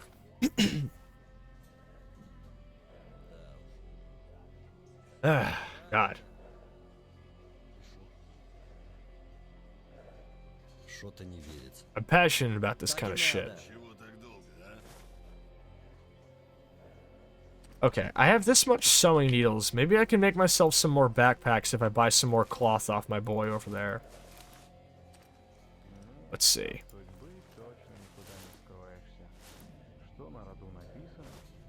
I think I'm going to put away the suit upgrades because I don't think I'm going to be able to make use of these for a very, very long. What do you think will bring peace to Gaza? I mean, personally, I think first, obviously the ceasefire needs to be called in.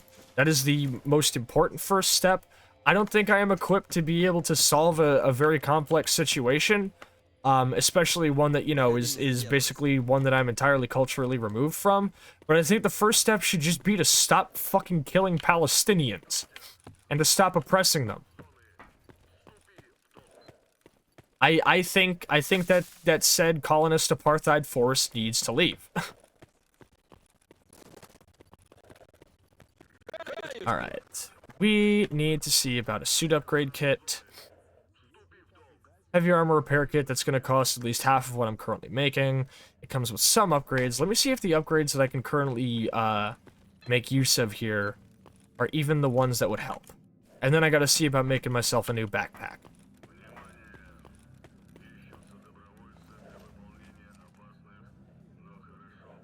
Sewing thread. Always short on that. I always get fired up talking about this kind of stuff. But it's like a good kind of fired up, you know? I got like a fire in my gut and I'm passionate. And should they leave? Jewish people leave. Huh. I personally am not entirely sure if I'm equipped to answer that. The primary thing that I'm advocating for the most is for the genocide of the Palestinians to end. We can move on from there. Because at this point, the only people who are really engineering any type of, like, unpeace are the force that is consistently killing them. The military that is continuing to bomb their hospitals, their refugee camps, their homes, telling them they should vacate, and then bombing the highways that they're leaving on. That's the first order of business.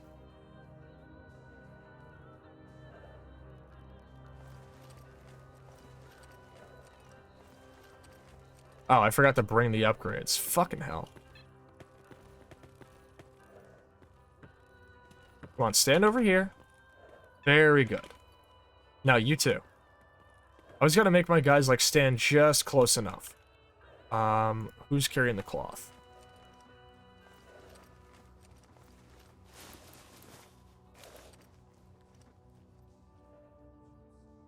Okay, put it back. Oh, right, I still have to pay to use this vice because I don't have the tools. Or all of them. Once you get all of the tool sets, you can actually use, you can use vices for free. I appreciate the fuck out of that.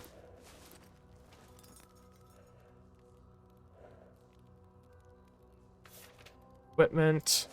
I can't make anything more than an average backpack, but 2 of my guys need better ones than the regular default ones, so this is still better than nothing, I suppose. War is bad. I think both parties are in the wrong on several things. People can condemn Hamas and Israel for their bad actions. Don't see it as picking a side. No, it's definitely not picking a side, but I don't think Hamas can really be considered a side. I don't really think they're a side.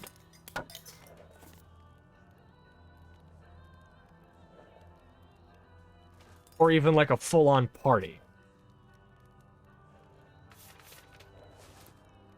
Oh, I can build one of these, though. Yeah, I'm gonna build this.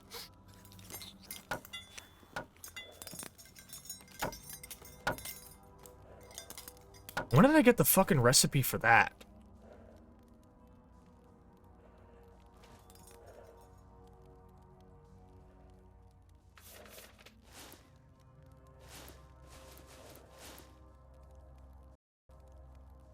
Okay, you, who has a default backpack, take this. Now let's put this on. And watch my fucking max carry capacity skyrocket in this bitch.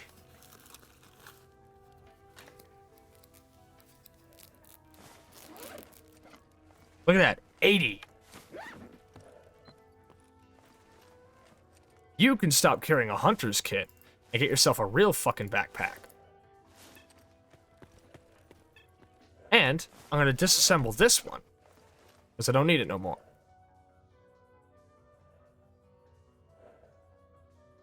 Yeah, no, Gate makes a very, very good point.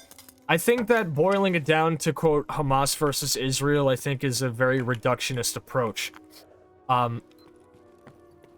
Even if, like, if Hamas are doing bad things, then we can condemn that as we choose after we ensure that the reason that they exist is no longer happening, which is the active genocide of the Palestinian people by the IDF. Okay, no, that is valid as well.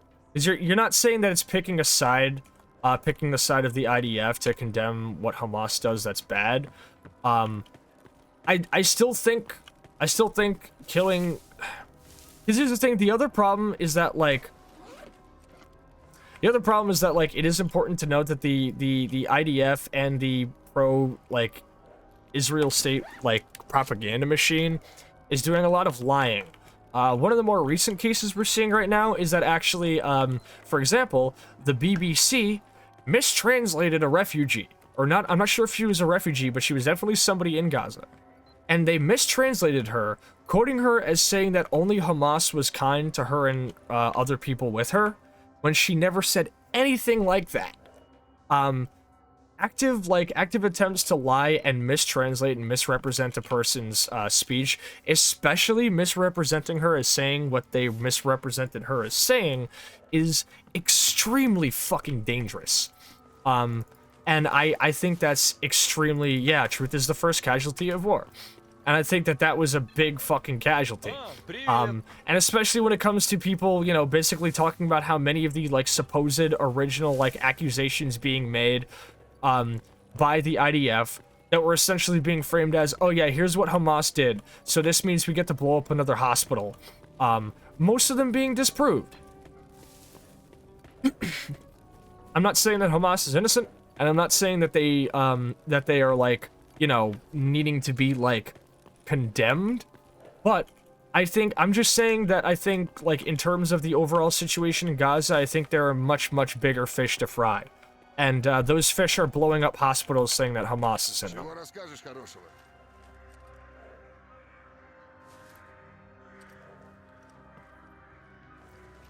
Alright.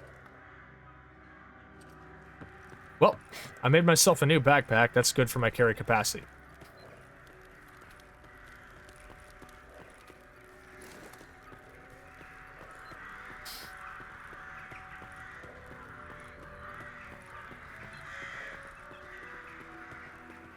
Not a fucking blowout, right after a side storm, dog.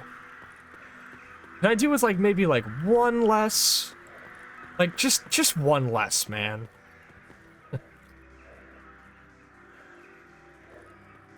I don't pretend to understand the culture over there and the history.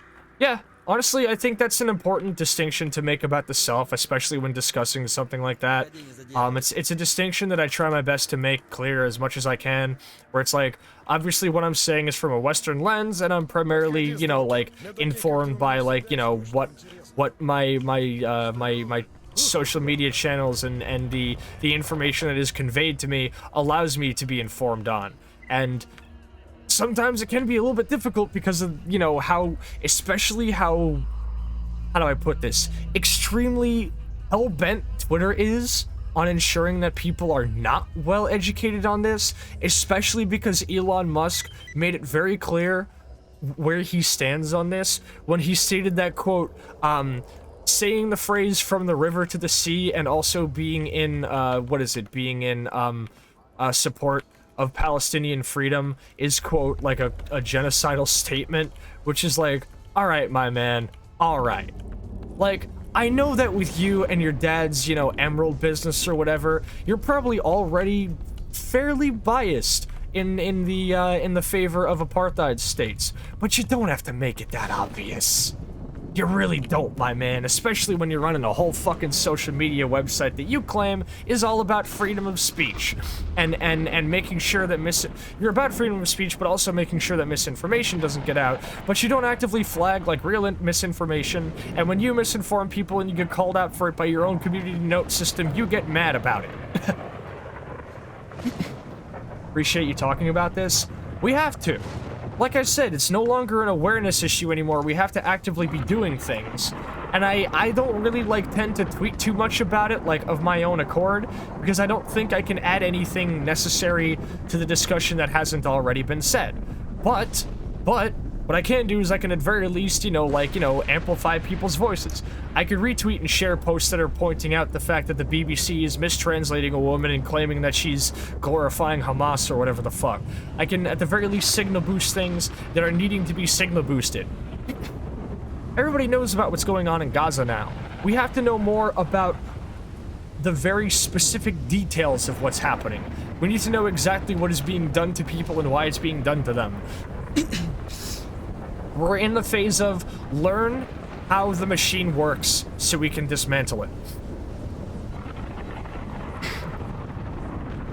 And the best thing we can do is talk about it. Ultimately, the worst thing that can happen for people, or the worst thing that can happen to anybody who benefits from victimizing and taking advantage of people, is everybody talking to themselves as much as they can.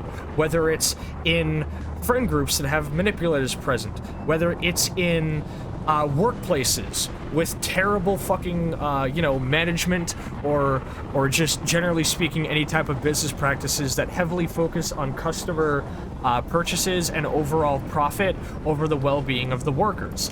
The worst thing that can happen to bad people is good people talking to each other.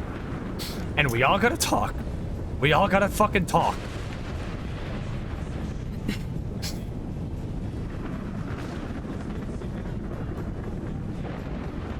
And it sucks, it really sucks that, like, just, this is happening. It's really fucked up. And it's very unfortunate to see a lot of people showing their true colors about it. I assume I don't have the same political views, but I can appreciate your point of view in the conversation. Common ground can always be found. I will agree with a big asterisk next to it. There are many, many, many situations and issues with which I do not want to at all find any common ground with people who are on an opposing side. Many situations like that being, for example, civil rights, Black Lives Matter, trans rights, gay rights, things like that.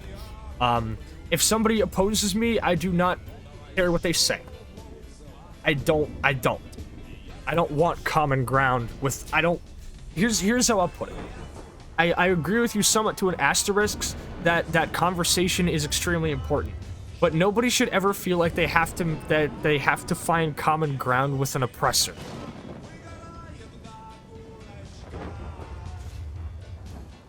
Because appealing to your oppressor does not work. It doesn't.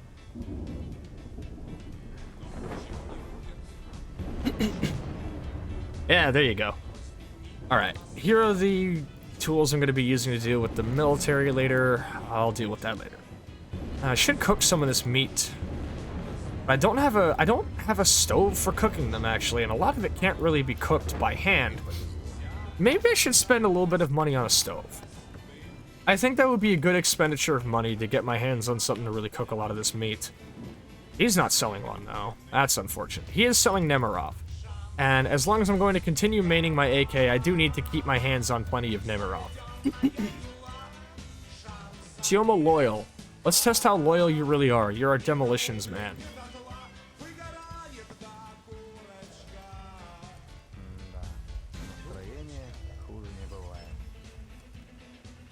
I love this song so much.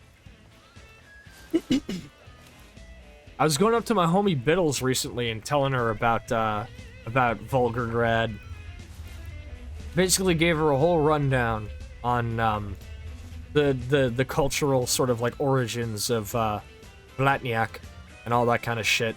Just straight up gushing about Volgograd. Love that band.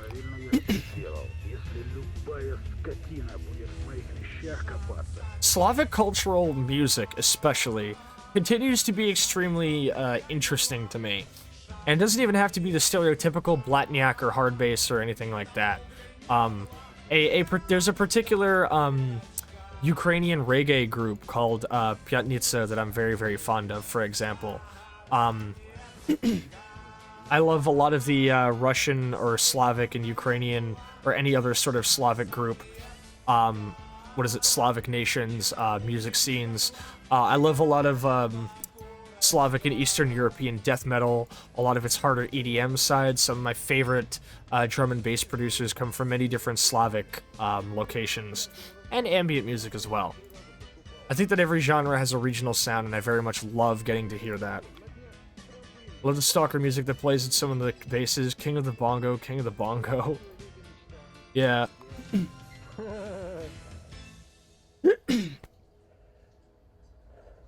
Alright, let's see. I got the dog meat. I don't really have anything to cook with it. I should probably, in the interest of cutting back on my expenditure of 7.62 ammo, stick to using my AK still. Especially since it's just generally not necessary to be wielding two weapons that both use 7.62.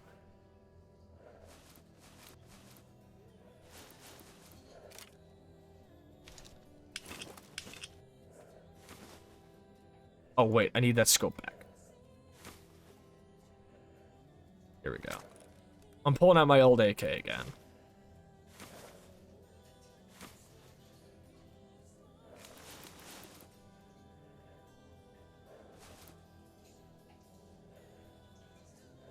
Where are you?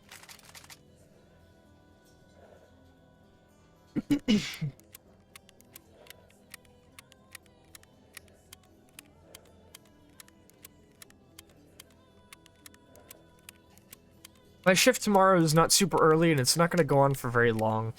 Something I can do, like a quick little rundown to the cordon. Or no, I don't want to go to the cordon. We'll have to see.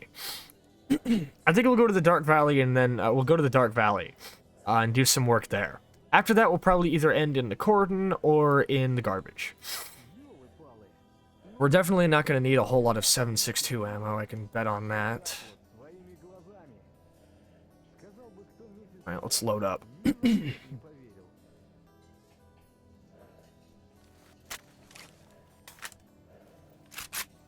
God, I love that sound. I'm a sucker for a good AK reload.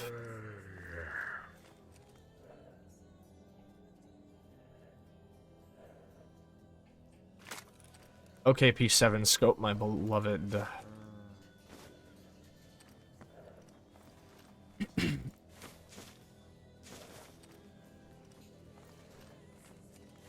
It's just generally better for business to use that anyway. Especially considering I have my laser sight. White Plume! Yo, how are you doing? It's been too long. Hey, White Plume, don't worry about it because I've been gone basically all fucking month. I've had a sickness that's been fucking putting me under, and I've been dealing with a lot at home.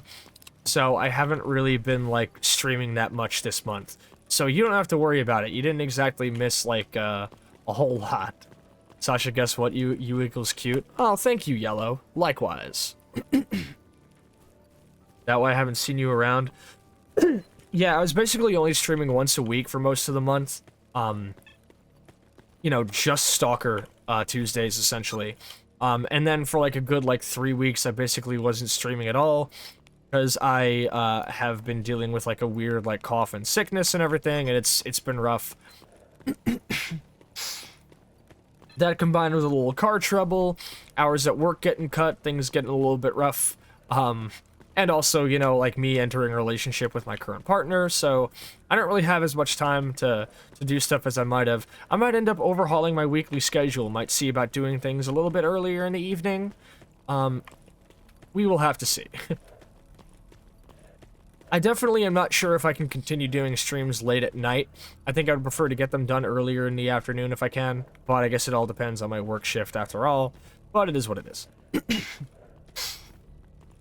Partner? Gay. Well, yeah, we're gay as fuck. I saw you were streaming. I said Sasha, but resisted the urge to yell it. Nice for getting a partner. Oh, thank you. No, you can yell it. Scream it to the fucking heavens. I want to hear it from all the way across the world.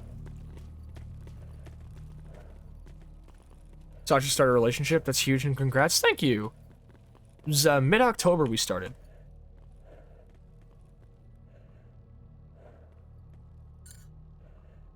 We're taking things at a nice pace. It's very funny, because I've been having a lot of silly little moments of people being like, "Wait, what?" or like finding out about it or asking me. Because it's like we didn't really make like a big deal about it, and I sure didn't really like announce it on stream. So we've just like, you know, we just kind of like we're just like, oh well, now we're just kind of together, and we didn't really like, you know, kind of make a big announcement. So a lot of people are just like kind of surprised, or were surprised. It's like, well, we're not like keeping it a secret. I think that's funny.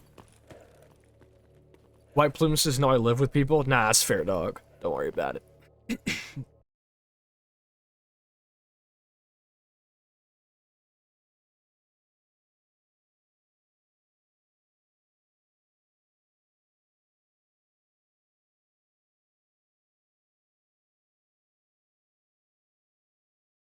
Really chill about it? Yeah, I try my best to be.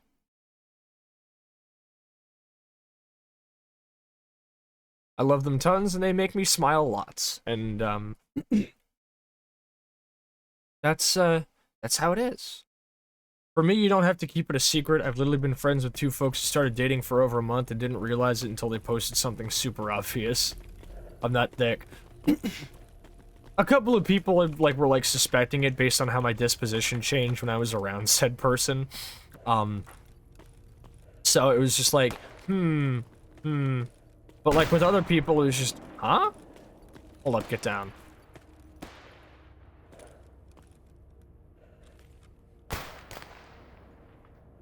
What the fuck are you idiots shooting at?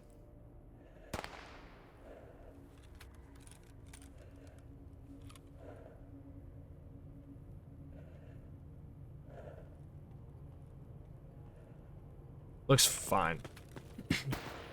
Thanks for redeeming the nods. What the fuck are you guys shooting at?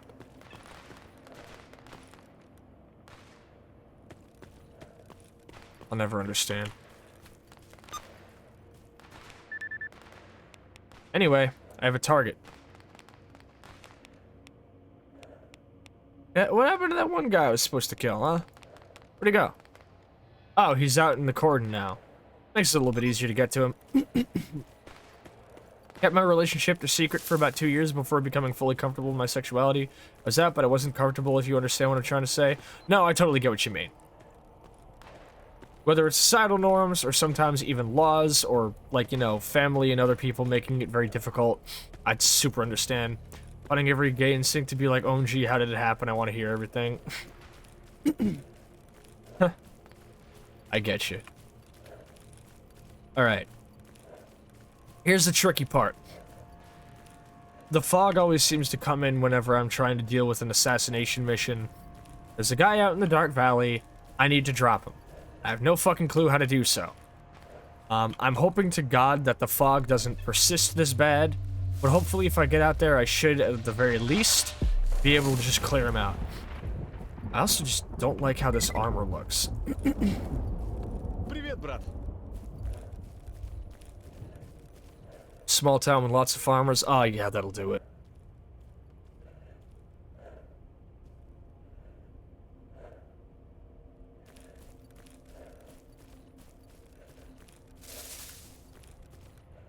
Off to the Dark Valley we go. You expect the mill kids and people to be homophobic, but not really.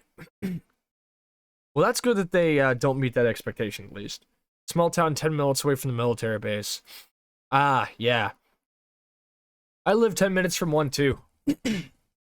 Most of the people there are not too bad. I was able to memorize most of the drinks that I always got when I worked at the coffee shop nearby. Most of them are pretty swell people. For the most part, anyway.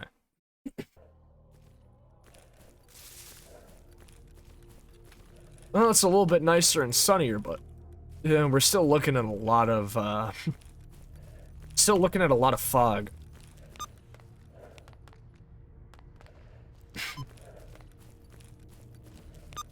Where is this guy, relatively speaking? He's sitting right inside of the landing area. So if I go all the way around the base, around the right side of the cliff, and I get up to just the right point where I can kind of look in through that, no, I can't do that, actually. Fuck.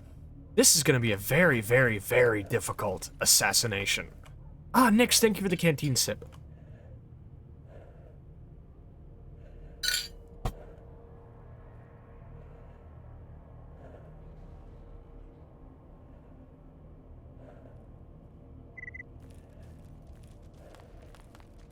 Uh-oh.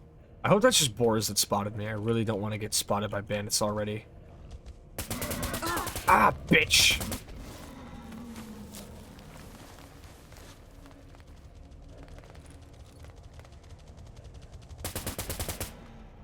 They make it too easy.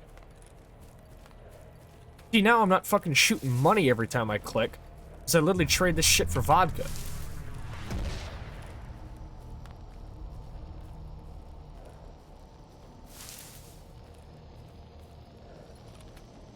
Okay, I need to strategize how I'm going to deal with this guy. If I get to the far cliff over there, I might be able to see him. None of my ex-bullies was a military kid. I was younger. He has come to my rescue multiple different times for the first time, which really surprised me. Oh, that's awesome. That's really good to hear. We love when people come through like that.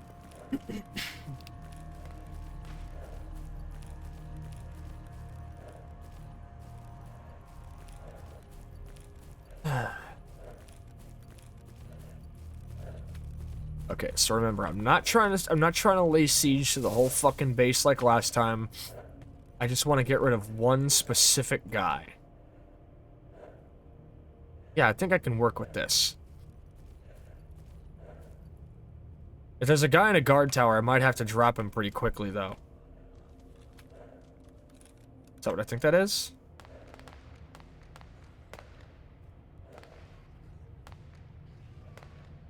No, I think we're clear. Let's see.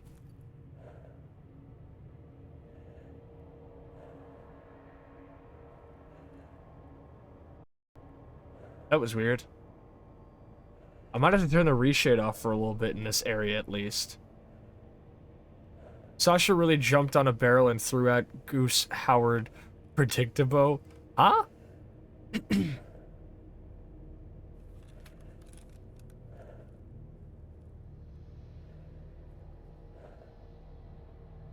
Alright. Oh, he's gonna see me. Okay, we got a guy in a guard tower over there. If I drop him quick and clean, I'll probably be in the clear. Got him. Thanks for taking off the glasses, White Plume. They do kind of get in the way of the scope. Right here.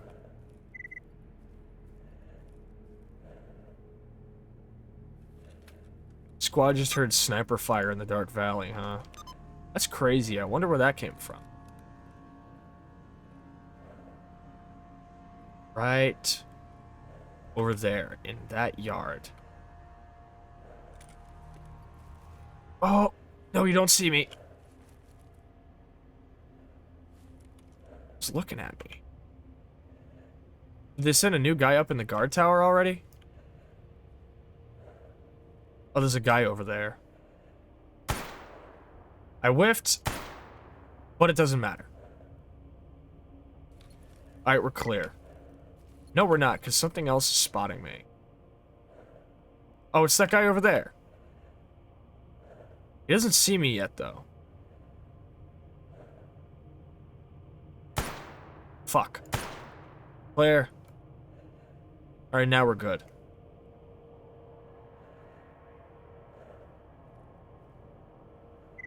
I can't get a good enough bead on this guy. He's sitting like... If it wasn't so foggy... I swear to God, if it wasn't so fucking foggy, I bet I'd get a good bead on this guy. He's like right inside that fucking building. I'm gonna have to go all the way around. Hopefully, since I've been picking off people on the outside, the guys on the inside aren't gonna start clown carring me through the doors. Tell them to stand up straight and hold still. Wave goodbye to your head, wanker. I gotta be careful. This is good music for this kind of thing, honestly. Okay. So in terms of the... If I get up on that hill right over there, just think of the fog as an accuracy test. It's not even accuracy, it's visibility. I can't see shit out here. Like, obviously I could see more than I could if it was, like, way thicker, but, like, this is still too much. Okay, this is the angle. This is it. This is what I need. Oh, but this building is right in the fucking way. This guy's... Wait, hold up. Am I big brained enough? We're gonna try and pull some Sniper Elite V3 shit here. What if I get him through the fucking doors? I might be able to get him through the doors of the garage. Watch this, watch this.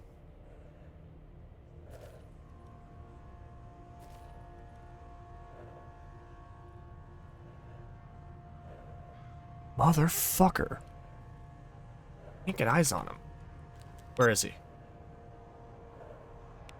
He's still standing right there at that doorway.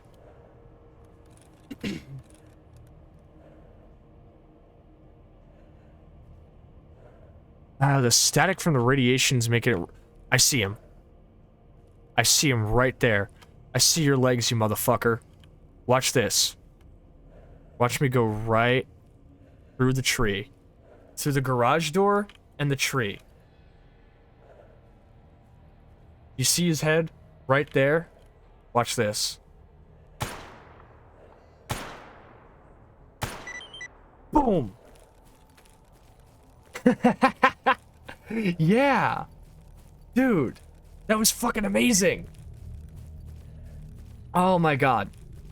Through the fucking garage door and the tree fucking branch. Right through. 2 shots.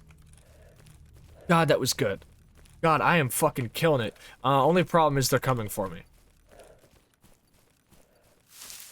Yeah, I fucking threaded the needle. I do wish the first... Oh, are you serious, man? Hold on a second. I might have to cover my retreat. Shit. Well, I sure don't want them coming after me, so, I know what to do.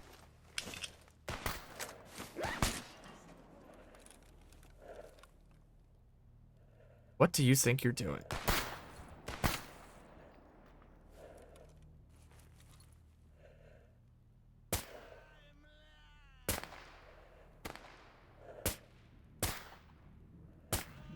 I don't take no fucking prisoners.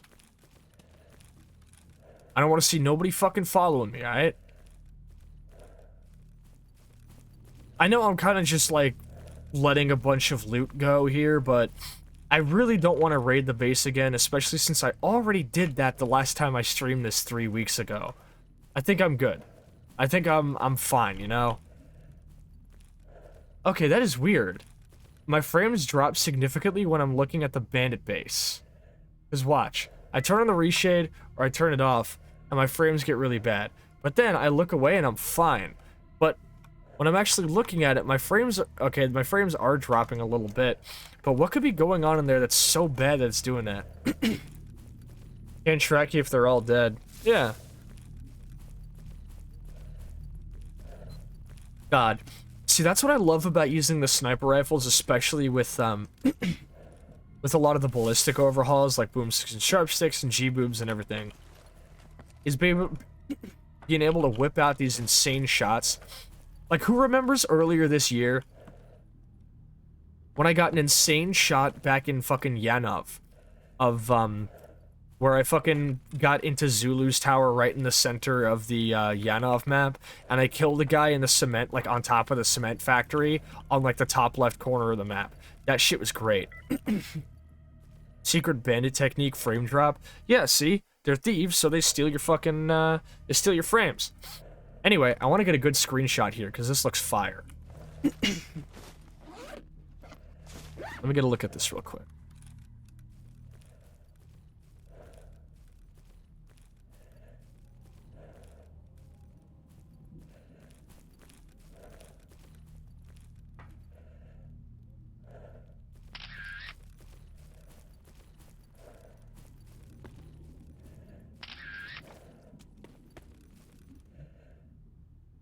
Just wanted to get some frames. Also, I hear Metastatic Resonance playing. DVL rounds are big as hell. Sure are.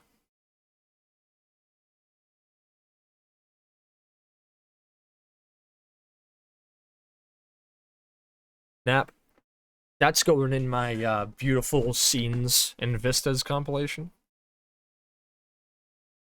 I should start posting screen caps for my escapades on my Stalker Aesthetics account. That was a fucking venture that I used to have a lot of fun working with, but not no more. And I forgot to tell these guys to come with me. If you don't know what DVL bullets like, you should look them up. They are longer. Huh. Long ass motherfuckers. I'll look into that.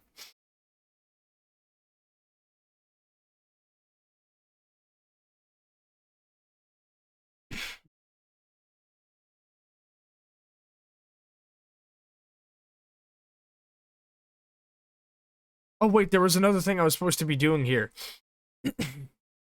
In the Dark Valley anyway, so I should come back. However, health's getting low. I really don't feel like using a health kit right now, so I'm gonna pop some Yadulin. And then get killed by a fucking anomaly.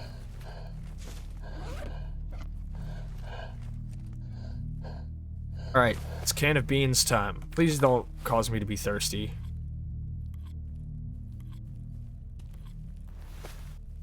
The Yadulin's gonna take fucking ages to regen my health. Running on the razor's edge on health. That's what I do. I know for a fact that, or at the very least, that's how I used to live early game. Like, early game, I usually tend to save on medical supplies by recognizing that, whether you're at half health or full health, it doesn't make much of a difference when you have, like, terrible armor and you're up against, like, boars and guys with shotguns. So generally speaking, because I know my health doesn't make that much of a difference, I don't really worry about keeping it high unless I'm dealing exclusively with, like, longer range engagements. But if I'm doing, like, up-close mutant hunt and shit, there's really no reason to try to keep my health in, like, the highest build possible, because I know it's not going to protect me that much. It's not going to mean the difference between, like, a one-hit kill and a two-hit kill.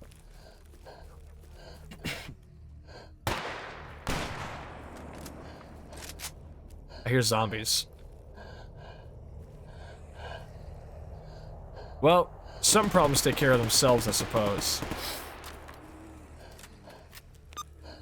Oh, shit. Where'd you come from?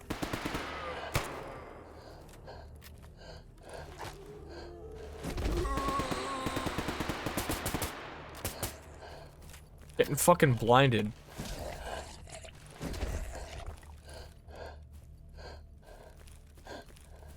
Are we good, dog? I think we're clear. But obviously, Now that my overall health is much higher, or actually no, your max health never changes in Stalker.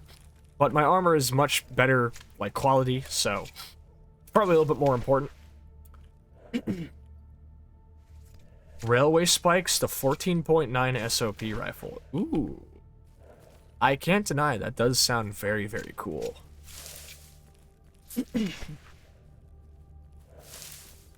Max health increases every time you level up. No, it doesn't. There is no leveling up in Stalker.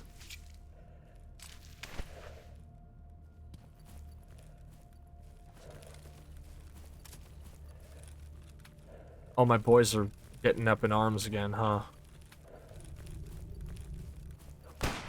Oh, dude, it's a dog.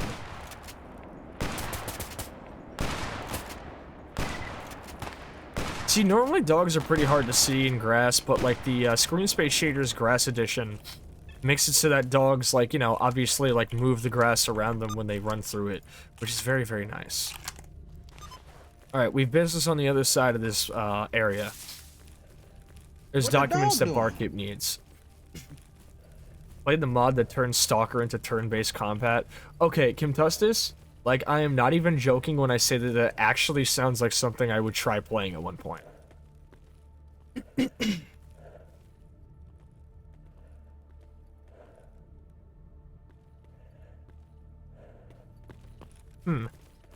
You say you hate turn-based combat, yet you constantly get into beef on Twitter. Curious. See a flesh. Should I drop him just in case?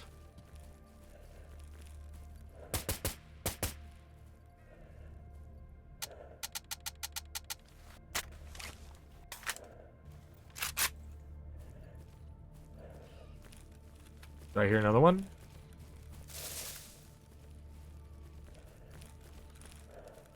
Alright, these things aren't harming me. There's really no need to waste perfectly good ammo. I said... there's really no need to waste perfectly... Are you guys listening to me?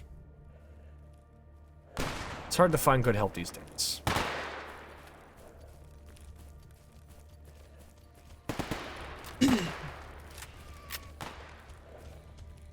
Look at him, he's limping. He's not hurting you, man. And now he's bleeding out. Good shit clipping that. Alright, we're coming up on the target.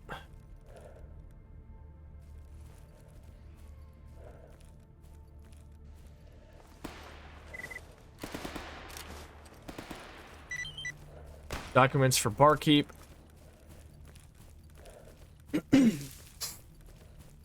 Retroactively willing into existence a Stalker Java phone game from 2008. Oh god. I used to have a flip phone. I can't remember exactly what the make was. It was after the original Motorola Razr. It was like one of those flip phones where like one of those feature phones where there's a keyboard underneath it and you slide the screen up. But I played a fucking mobile phone port of BioShock. And when I say that that it was really competent, I mean that it was really fucking competent. Like, I'm talking they had like the combat mostly preserved, right down to the... Oh, come on, man. Also, did I forget to save this in... Okay, I loaded the level after the sniping fight, so that doesn't matter that much. I was about to say, am I gonna have to make the fucking miracle shot again? But no, the mobile phone port of BioShock was surprisingly competent. It preserved the combat and plasmid system. I don't think you could use either of them at the same time, though. Obviously, enemies couldn't attack you if you weren't facing them. Most, like, mobile phone ports of games do that. The iOS port of COD Zombies that I used to play extensively, which was basically just all of the World at War maps ported into, like, a touchscreen game thing. Fucking COD Zombies on the iTouch, I used to play a shit ton of that back in the day, dog. That shit got me through, like, the fucking summer of 2011. But that game is also a little bit easier, specifically because it has the system where enemies can't actually hurt you if you're not looking. My first time the bar, I bet a JTF2 in an arm wrestling match, which I'm 100% sure he'll let me win, but it wasn't easy for me. Oh damn, that's a hell of a thing. That's a hell of a dude to beat. JTF2, like the Canadian forces guys, right?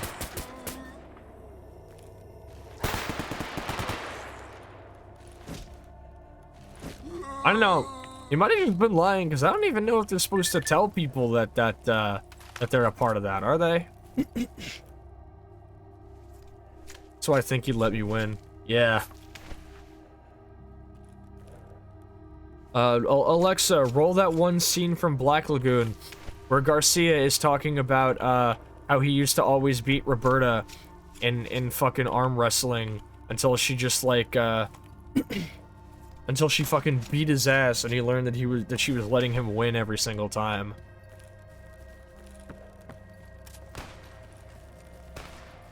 The Bloodhound of Florencia.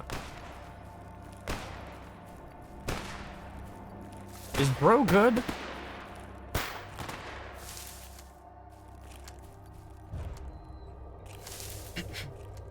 Oh, evidently not, because, never get tired of seeing that.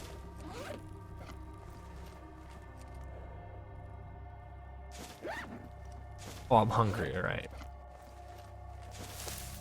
Time for, boar chops. The only reason I knew he was JTF2 in the first place was his tattoo.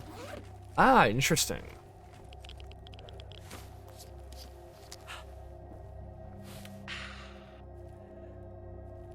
Am I stupid? I forgot to buy more water from Barkeep. Now, let's grab those documents and head back to the meadow. From the meadow, we'll head to the cordon, and then we'll probably turn in for the night there. I like that the SVD does this little sort of like tilt when you crouch with it. When you're walking, at least. Very good. My dad's best man was JTF2, and he had the exact same tattoo on his arm. And he got it with his unit after his first mission. Ooh, interesting.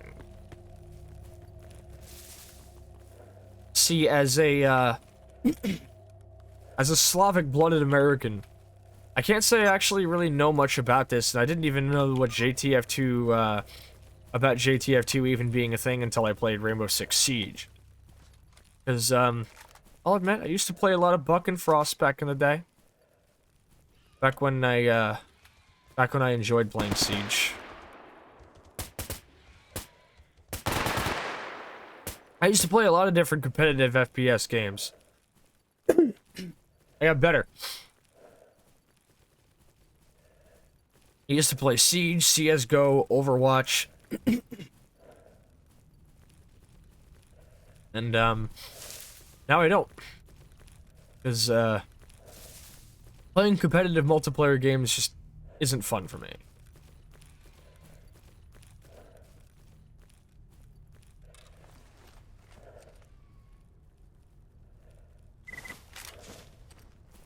Alright, here goes. Let's get the fuck out of here.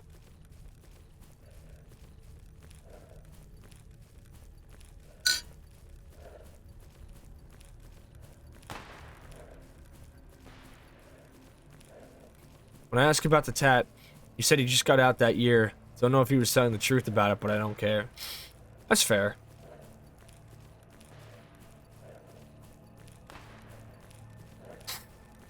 Alright, we gotta find that level exit that brings us right to the meadow. I would like my guys to stop getting so close to that area, because they're gonna end up engaging with the military if they get closer. I really would like them to listen to me when I tell them to not shoot, though.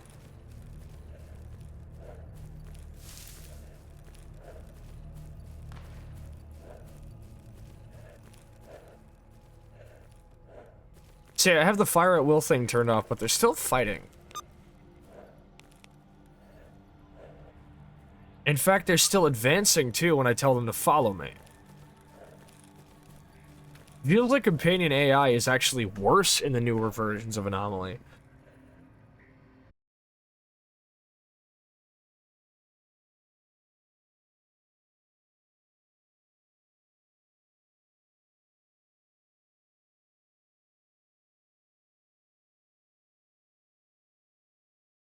I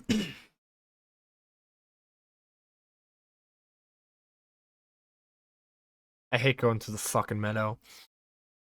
It's creepy. It's liminal. It's full of mutants and gopniks.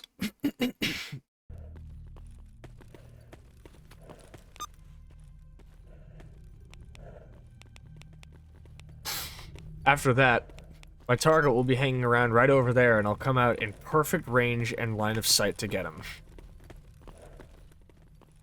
As long as I stay from those areas over there, I should be okay. The meadow is a mercifully small level. I think it's actually the smallest level in the entire game, which, raises the question of why it's here. And, its liminality is not quite helped by the oppressive foggy weather out today. A constant radiation in the air. You remember those custom crayon makers? I remember, but I never owned one. Ну, привет. I think my family didn't really, want me melting wax when I was a kid. If that really was wax.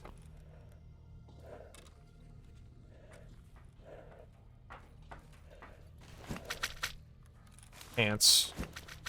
Flashlight.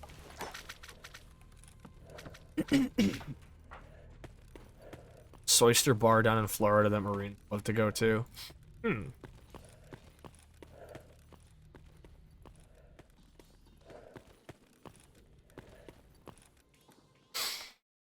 does soyster mean? Like, I'm actually, don't think I've ever seen that term before. Younger self absolutely obsessed with Marines because of that, because of Call of Duty. Yep. Oh, God. Oh, I wish I couldn't relate.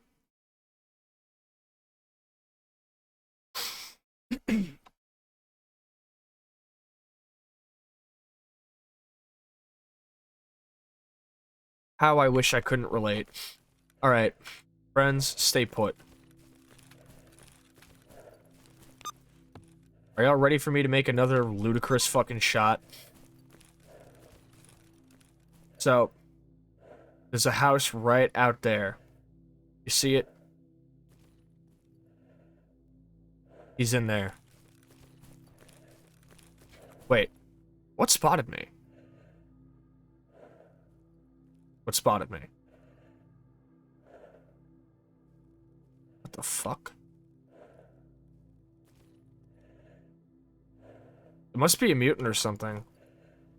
It can't be my target. There's no fucking way he sees me out here.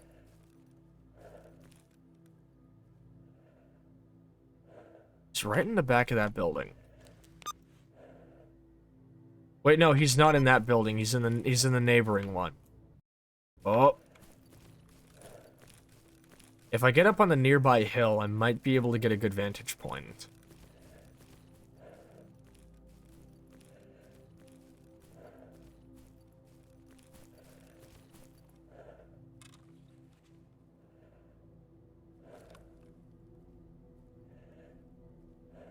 Okay, he's right in there.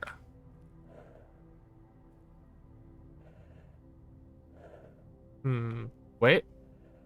No, I could have sworn I saw him sitting at the campfire. Wait, no, there he is. You see him? That's him right there in the window.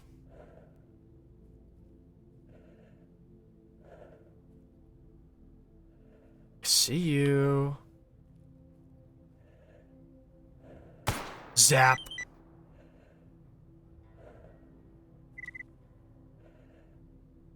I rest my case.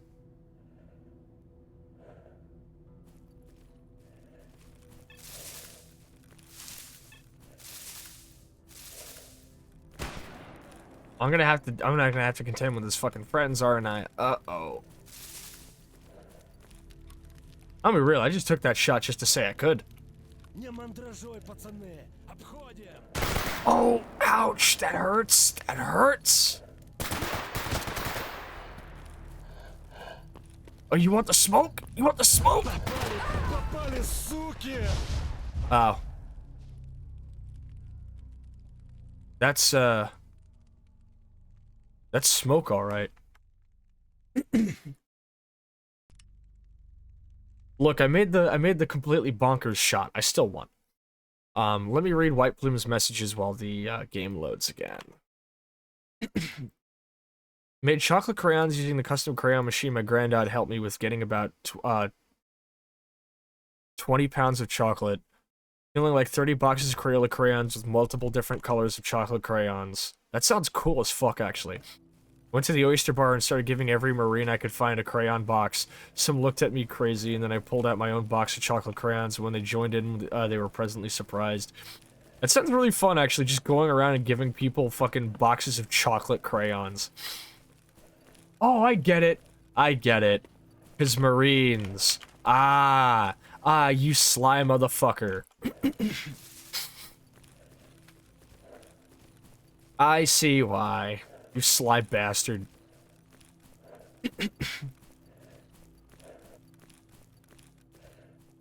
Took me a moment.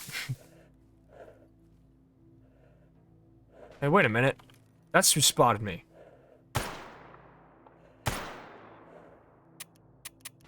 He's gonna bleed out.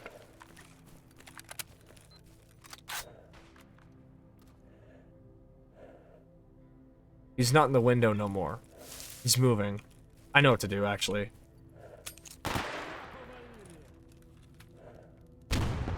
I whiffed it.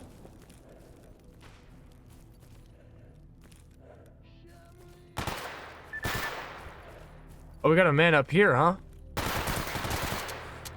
Why did I not check my ammo before walking in here?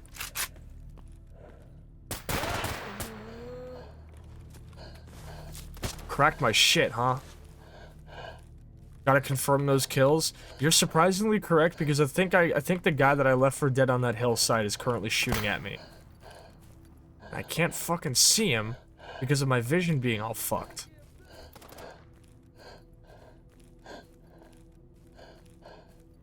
I may actually perish out here.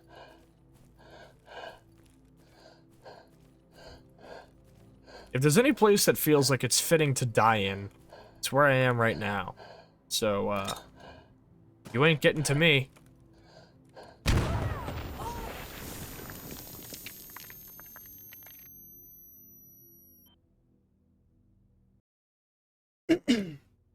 You know, the way the tinnitus sound effect pitches down because of the depth filtering, makes it actually sound very shrill when it gets down into, like, the high-mid range. Oh, I know I'm dead.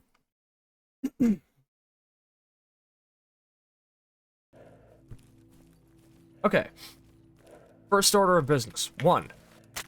Swap my mags out. 2. No, check the magazine. Swap my mags out.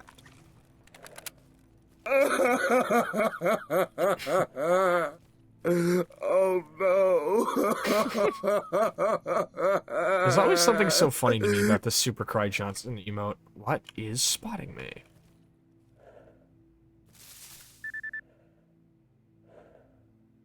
Mercs are in the cordon? That's not good. Isn't this where, doesn't this look like where, fucking, Clem was right at the end of the first, Walking Dead game? Just me, huh? God, that game's fucking good. Alright, I'll keep low to the ground.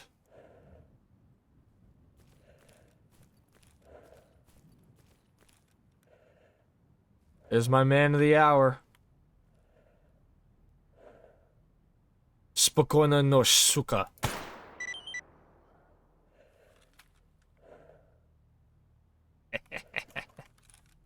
Timeless pastime. Where's the rest of his boys? Oh, right, they're in there. I whiffed it again. Well, all of Ukraine knows I'm here now. I know one of his friends is up there, I think. Alright, time to strategize. Got at least one hostile in the building to the right of me. At least one in that brick building over there. I think securing cover is better.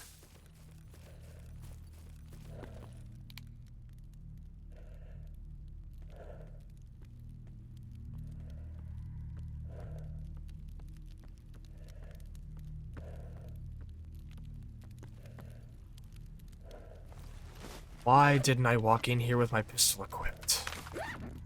Here we go. Oh, ho, ho. Clever man.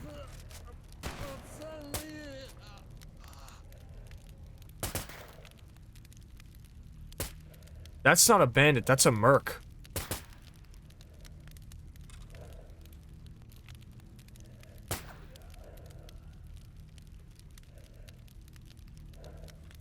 I clear.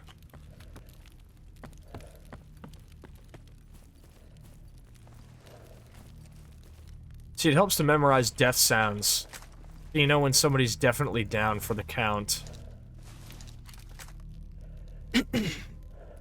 They make different sounds when they're, bleeding out, and when they're actually dead. Bossian bummer, huh? Yeah, it sure was to be you, wasn't it? Well, now you finally rest. You can be a bummer in hell with the rest of your buddies.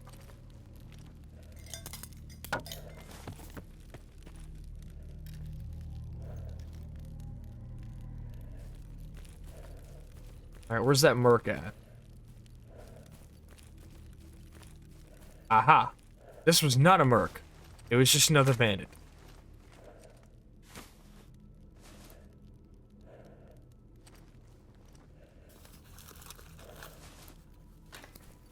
Ah. Two really, really good sniper shots in one fucking session. Good stuff. I'm happy about that. Alright. We'll divvy up the loot here. And then, once we drop off the case in Sid's bunker, I think, since I, went to the trouble of bringing all my explosives out here. Wait, why are there so many people? Hold up, hold up, hold up. Something is not right. Something is not fucking right. There should not be that many people here.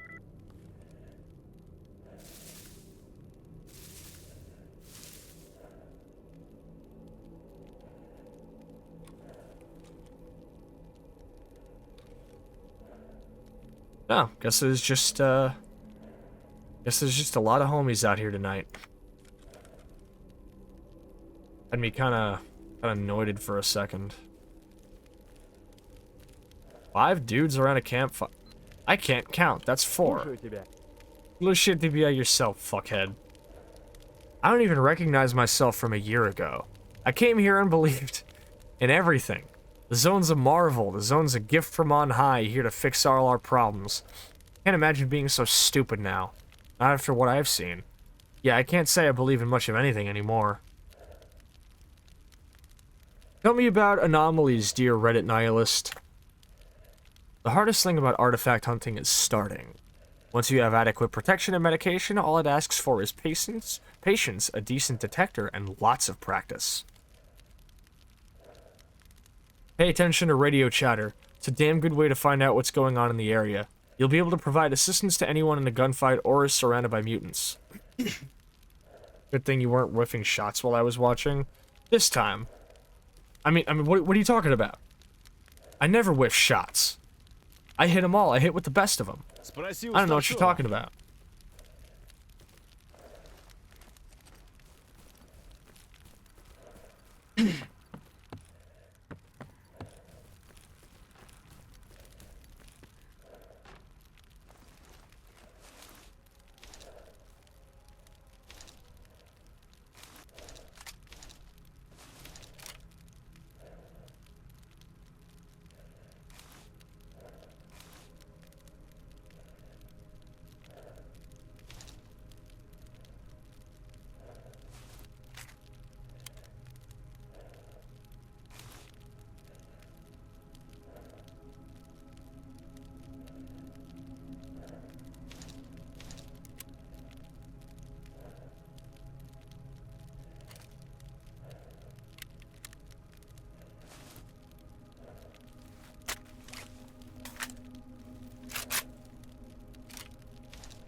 Such a good sound, too.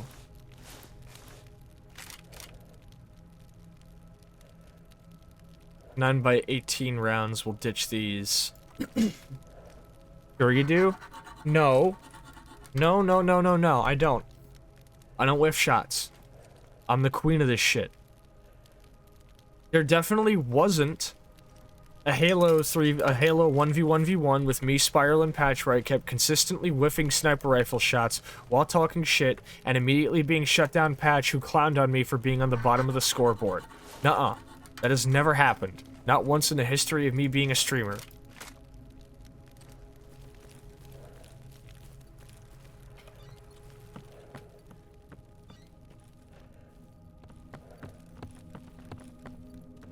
$4K left. Hey, Vex? What do you mean 4K left? You're not talking about what I think you're talking about, are you? You're not talking about, like, you're not saying you're at 96,000 channel points, are you? No. No, no, no, no, no. Hold on, Vex. We can talk about this.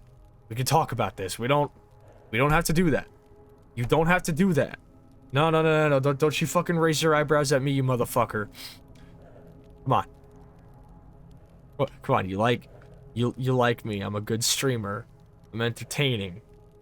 You like watching what I'm doing, right? Surely you wouldn't find it entertaining to see me fumble in a really busted DOS FPS from like 1997. That wouldn't be interesting for you. It couldn't. I'm begging you. Don't do it. Well, why don't you buy a couple of Skinny Pete redeems and just take your mind off of it, alright? Also, hi Mara. Good to see you pulling up with the Germa planet. Is that something in my peripheral vision, or was it my hair? Oh.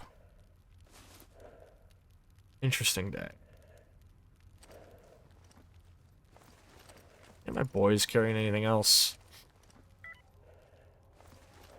Here we go. You need the extra bomb. You don't need shit. You, on the other hand, do you have vodka? No? I figured as much. My armor could use a little bit of a tune-up, though. We're currently sitting at 95%.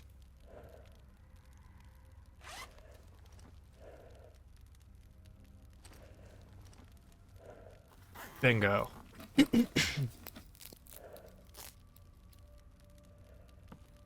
Что-то починить требуется. How are my guns looking? 98%, 98, 100%, 99. Currently looking for any guns? Nope. Если что еще понадобится, This AK-74 PMC is pretty decent, but I'm probably going to be either filling this thing up with 7.62 ammo, or when I decide to go for the Brain Scorcher, I'm probably going to be using my DS Arms SA-58. Short and barrel, preferably with plenty of 7.62 NATO armor piercing, though that will basically be me just shooting money for 3 hours. But it also means I won't be injecting money into my arm as I go through morphine faster than a fucking guy in LA Noire, so...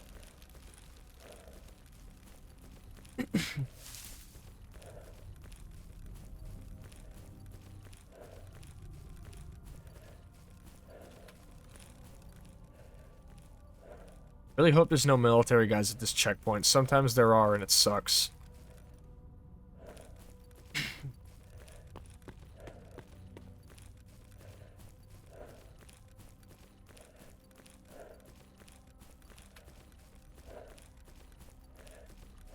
Oh hey, the sky's finally clearing up. It's good to see.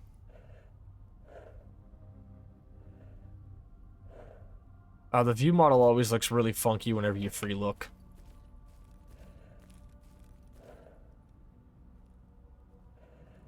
We're clear. No military personnel. Move up. That is a burner anomaly I'm about to walk into.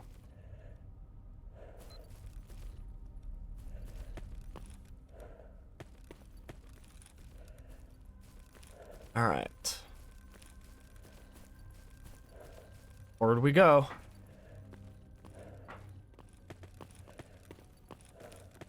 Oh, I gotta fix the Discord link and mix it up because it has like 2 H's. Wait. I hear somebody.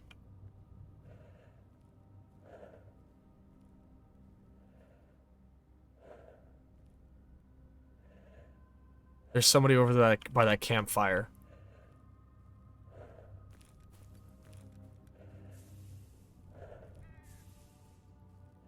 Alright, I'm gonna keep this quiet and see if I can get a beat on this dude's window.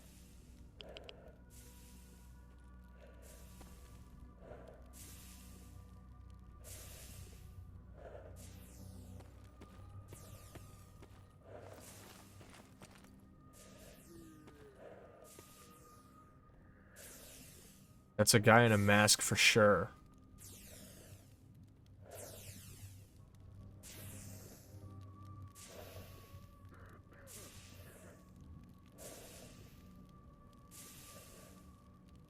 That looks like a fucking merc.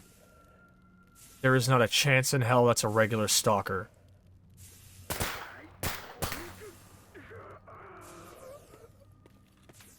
Let's see if I was right.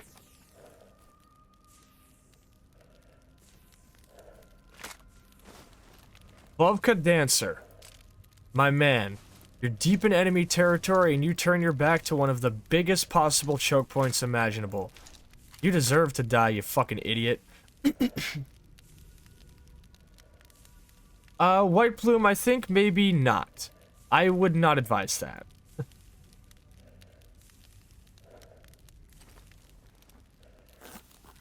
Thank you for asking, but, I can't say that would be a good idea.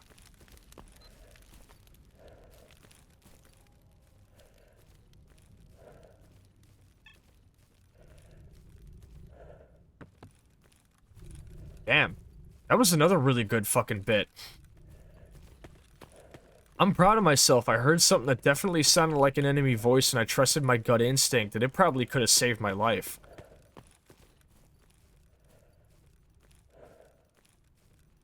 I guess I'm lucky the dude was dumb enough to just turn his back to me like that.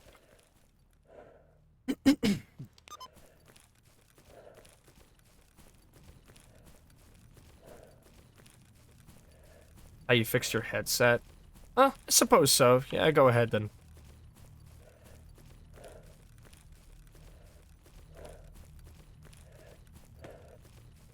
Alright, we're coming up on Sid's bunker. We'll give him the case, and then I'll figure out how to gear up best for the army raid next week then. We'll kick off December with quite a fucking raid. Why is gunfire happening near Sid's bunker? That's worrying.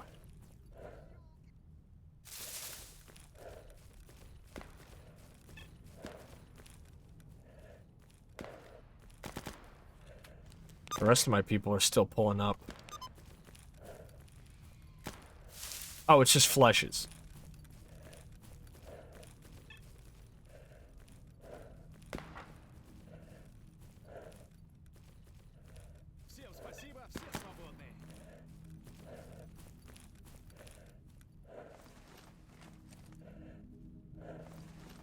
Yeah, I'm carrying way too much. Is that 9x19? Yeah, I'll allow it.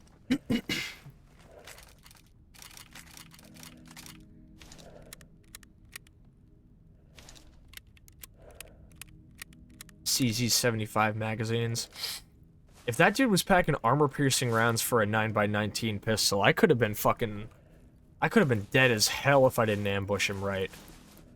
I did good. I did good. CZ75 base gun, indeed. Best paired with a Shelby GT500, of course.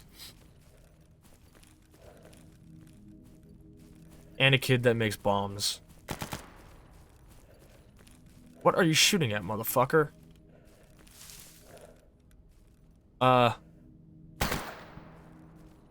This is a new tactic.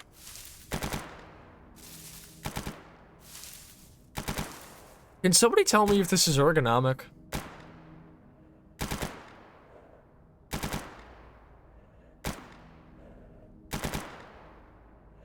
Like, maybe this is, like, just, like, some new kind of, like, wild-ass stance they're teaching in the fucking USS. What I want to know is what he's shooting at. Here, I want to kill it, too.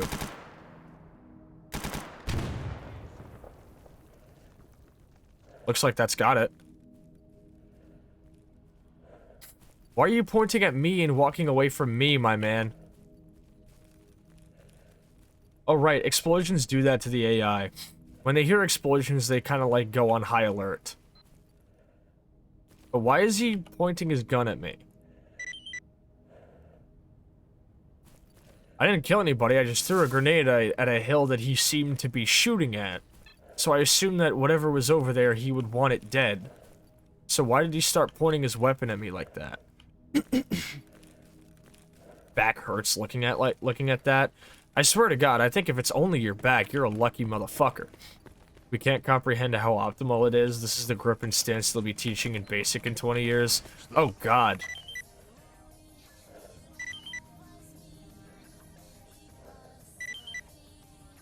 Так, что ты бы еще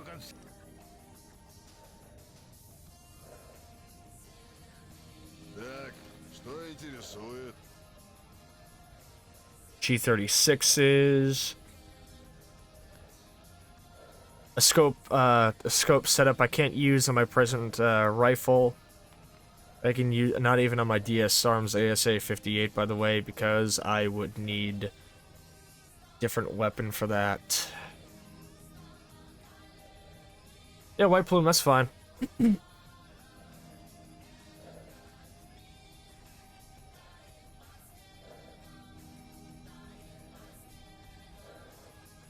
There's nothing of value to really be bought here except for more vodka. I'm probably gonna have to make the move through the to the wild territory to sell off some of this to Chef and make a little bit of extra money anyway. My guys did remember to bring the drug kit, right? Did I remember to bring the drug kit?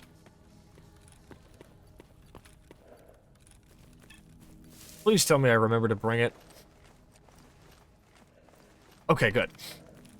So, when we head back up through Yantar to trade vodka for AK ammunition, as we always do on some of these lower zone raids, we can pass that over to the medic hanging outside the ecologist base, and we'll be plenty okay. My medical supplies are doing just fine. I think I'll probably attack that base at night, because I do have a night scope, and I do want to make more use of it. With the right ammunition, I don't even think I'll be needing that sniper rifle.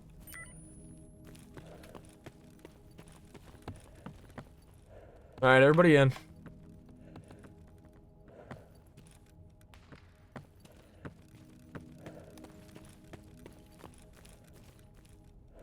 This feels like a pretty natural place to call off tonight's stream, I think.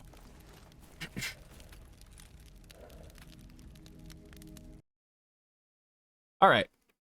So, I'm going to bring us on back down to the bar. We will debrief and find somebody to raid out to. Give me a second. I'm going to save this, and I will see you all there.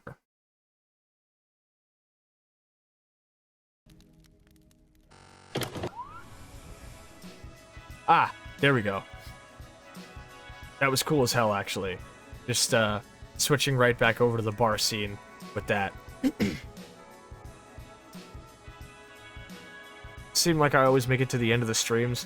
I've been going for like... I'm going for like 4 hours, dog. You still got like a good hour or so. So, I think tonight's raid message in celebration of me absolutely killing it with the sniper rifle shots. Thread the needle. That's the good shit. That's the good shit right there. So, first off, more importantly, before we decide about who we're going to be raiding out to, I do want to make this extremely clear to all of you. Thank you guys so much for being so, you know, just like, how do I put this? Thank you guys for just like, you know, being here. And you know, being here and being like, you know, supportive and understanding after 3 months, 3 weeks of me being gone. It's been a long fucking time. I've been exhausted and I've been dealing with a lot. but it means the world to me that I can, you know, that like, not even after posting like a weekly schedule, just pulling up and saying, hey, I'm back in the saddle, come join me, motherfuckers. I get, you know, like all of y'all rolling up like I never left. It means a lot. I'm not really the type of person to worry too much about my presence or my metrics or nothing, you know? But I miss people when I'm gone. It helps me feel a little bit better to know that y'all miss me too, at least to some degree. But thank you. I can't say I'm really going to be, there's obviously not going to be much of a weekly schedule. The album Some Rap Songs by Earl Sweatshirt turns fucking what is it, 5 years old this Thursday. So I'm planning on doing a stream of it with my good homie Post. We'll probably be doing that a bit later in the night, probably around 9 or 10 p.m. You will know if I'm going to be doing that because I'll be tweeting about it. Now, let me see who we're gonna raid. I think we're gonna raid our good friend Pinch Raccoon, who is currently streaming Halo 3 with our good friend... Wait, did they just raid out? They just raided out. Bollocks. Who did they raid out to? Who did they raid out to? Maybe we can double it. Maybe we can double that shit. Who are they gonna be raiding to? Give me a second. Ah, motherfucker. Who are they gonna be raiding to? Motherfucker. Was anybody watching Pinch's raid? Nix, were you watching Pinch's stream? Who'd they raid out to? Nick says packs of wild dogs couldn't keep me from catching a stream. A fucking man. Thought you got great vibes and are always enjoyed. Thank you. I really appreciate that. And White Plume says let's raid another stalker. Maybe another night, because I want to raid one of my good homies tonight.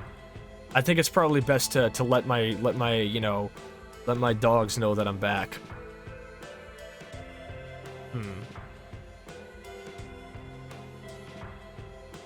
Alright.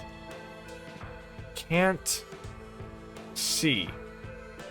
You know what? I'll bet they raided... I think they just raided Buffy, didn't they? I'll bet they raided Buffy. No, they didn't raid Buffy. Alright, well, I think we're gonna raid our good homie Buffy, Space Buffoon. He's currently playing Sunset Overdrive with Irasu and Hikari. Very good friends of ours. Let's take a look at that real quick.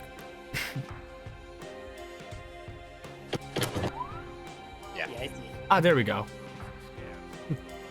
Walter, it's that guy So. from the start that you killed my son, my kid. All I right, even know you're mashed up. this You is going to killed be my- interesting. my glider, I think we're son. going to be raiding in on I'll give you a another silly trash. bit.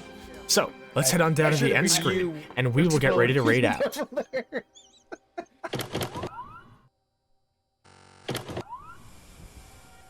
All right.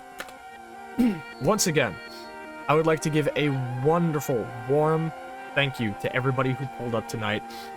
I'm going to try my best to, you know, like, get back into the swing of things for December, but I can't promise that I'm going to be doing weekly schedules again. We will have to see. That being said, we are going to raid into my good friend, Space Buffoon. Pronouns, they, them. Don't be weird, don't be a dick, I'm watching. If you fuck up in there, you are not going to be allowed back in here. Them's the rules, follow them. If you would like to know more about what I have been doing in my spare time, like the AMV I was talking about, as well as the short story I wrote, you can go check in my About Me section and follow me on Twitter, or Blue Sky, or join our Discord community and hang out with us there. Other than that, I hope you all have a wonderful night. Remember to keep hope in your hearts, keep your head up, and if something interests you or you really want to try something because you think you could have a very unique take on it or it would be fun for you to try it, go out there and try it and do it. You're gonna kill it, I promise you. And I'll be excited to see it happen. I will see you all hopefully on Thursday, around 9 or 10 p.m. Eastern Standard Time with my friend Post of the Postmodern Art Podcast for a stream of Some Rap Songs by Earl Sweatshirt, an album that's very, very special to me. And if you would like to see more Stalker, you can come by at 8 p.m. Eastern Standard Time next Tuesday, every Tuesday. That's it. See you all in Buffy's stream. Here's your raid message again once more. Love you guys. Be safe. Rippiet City Hate Crew for life. Free Bailey. Peace the fuck out.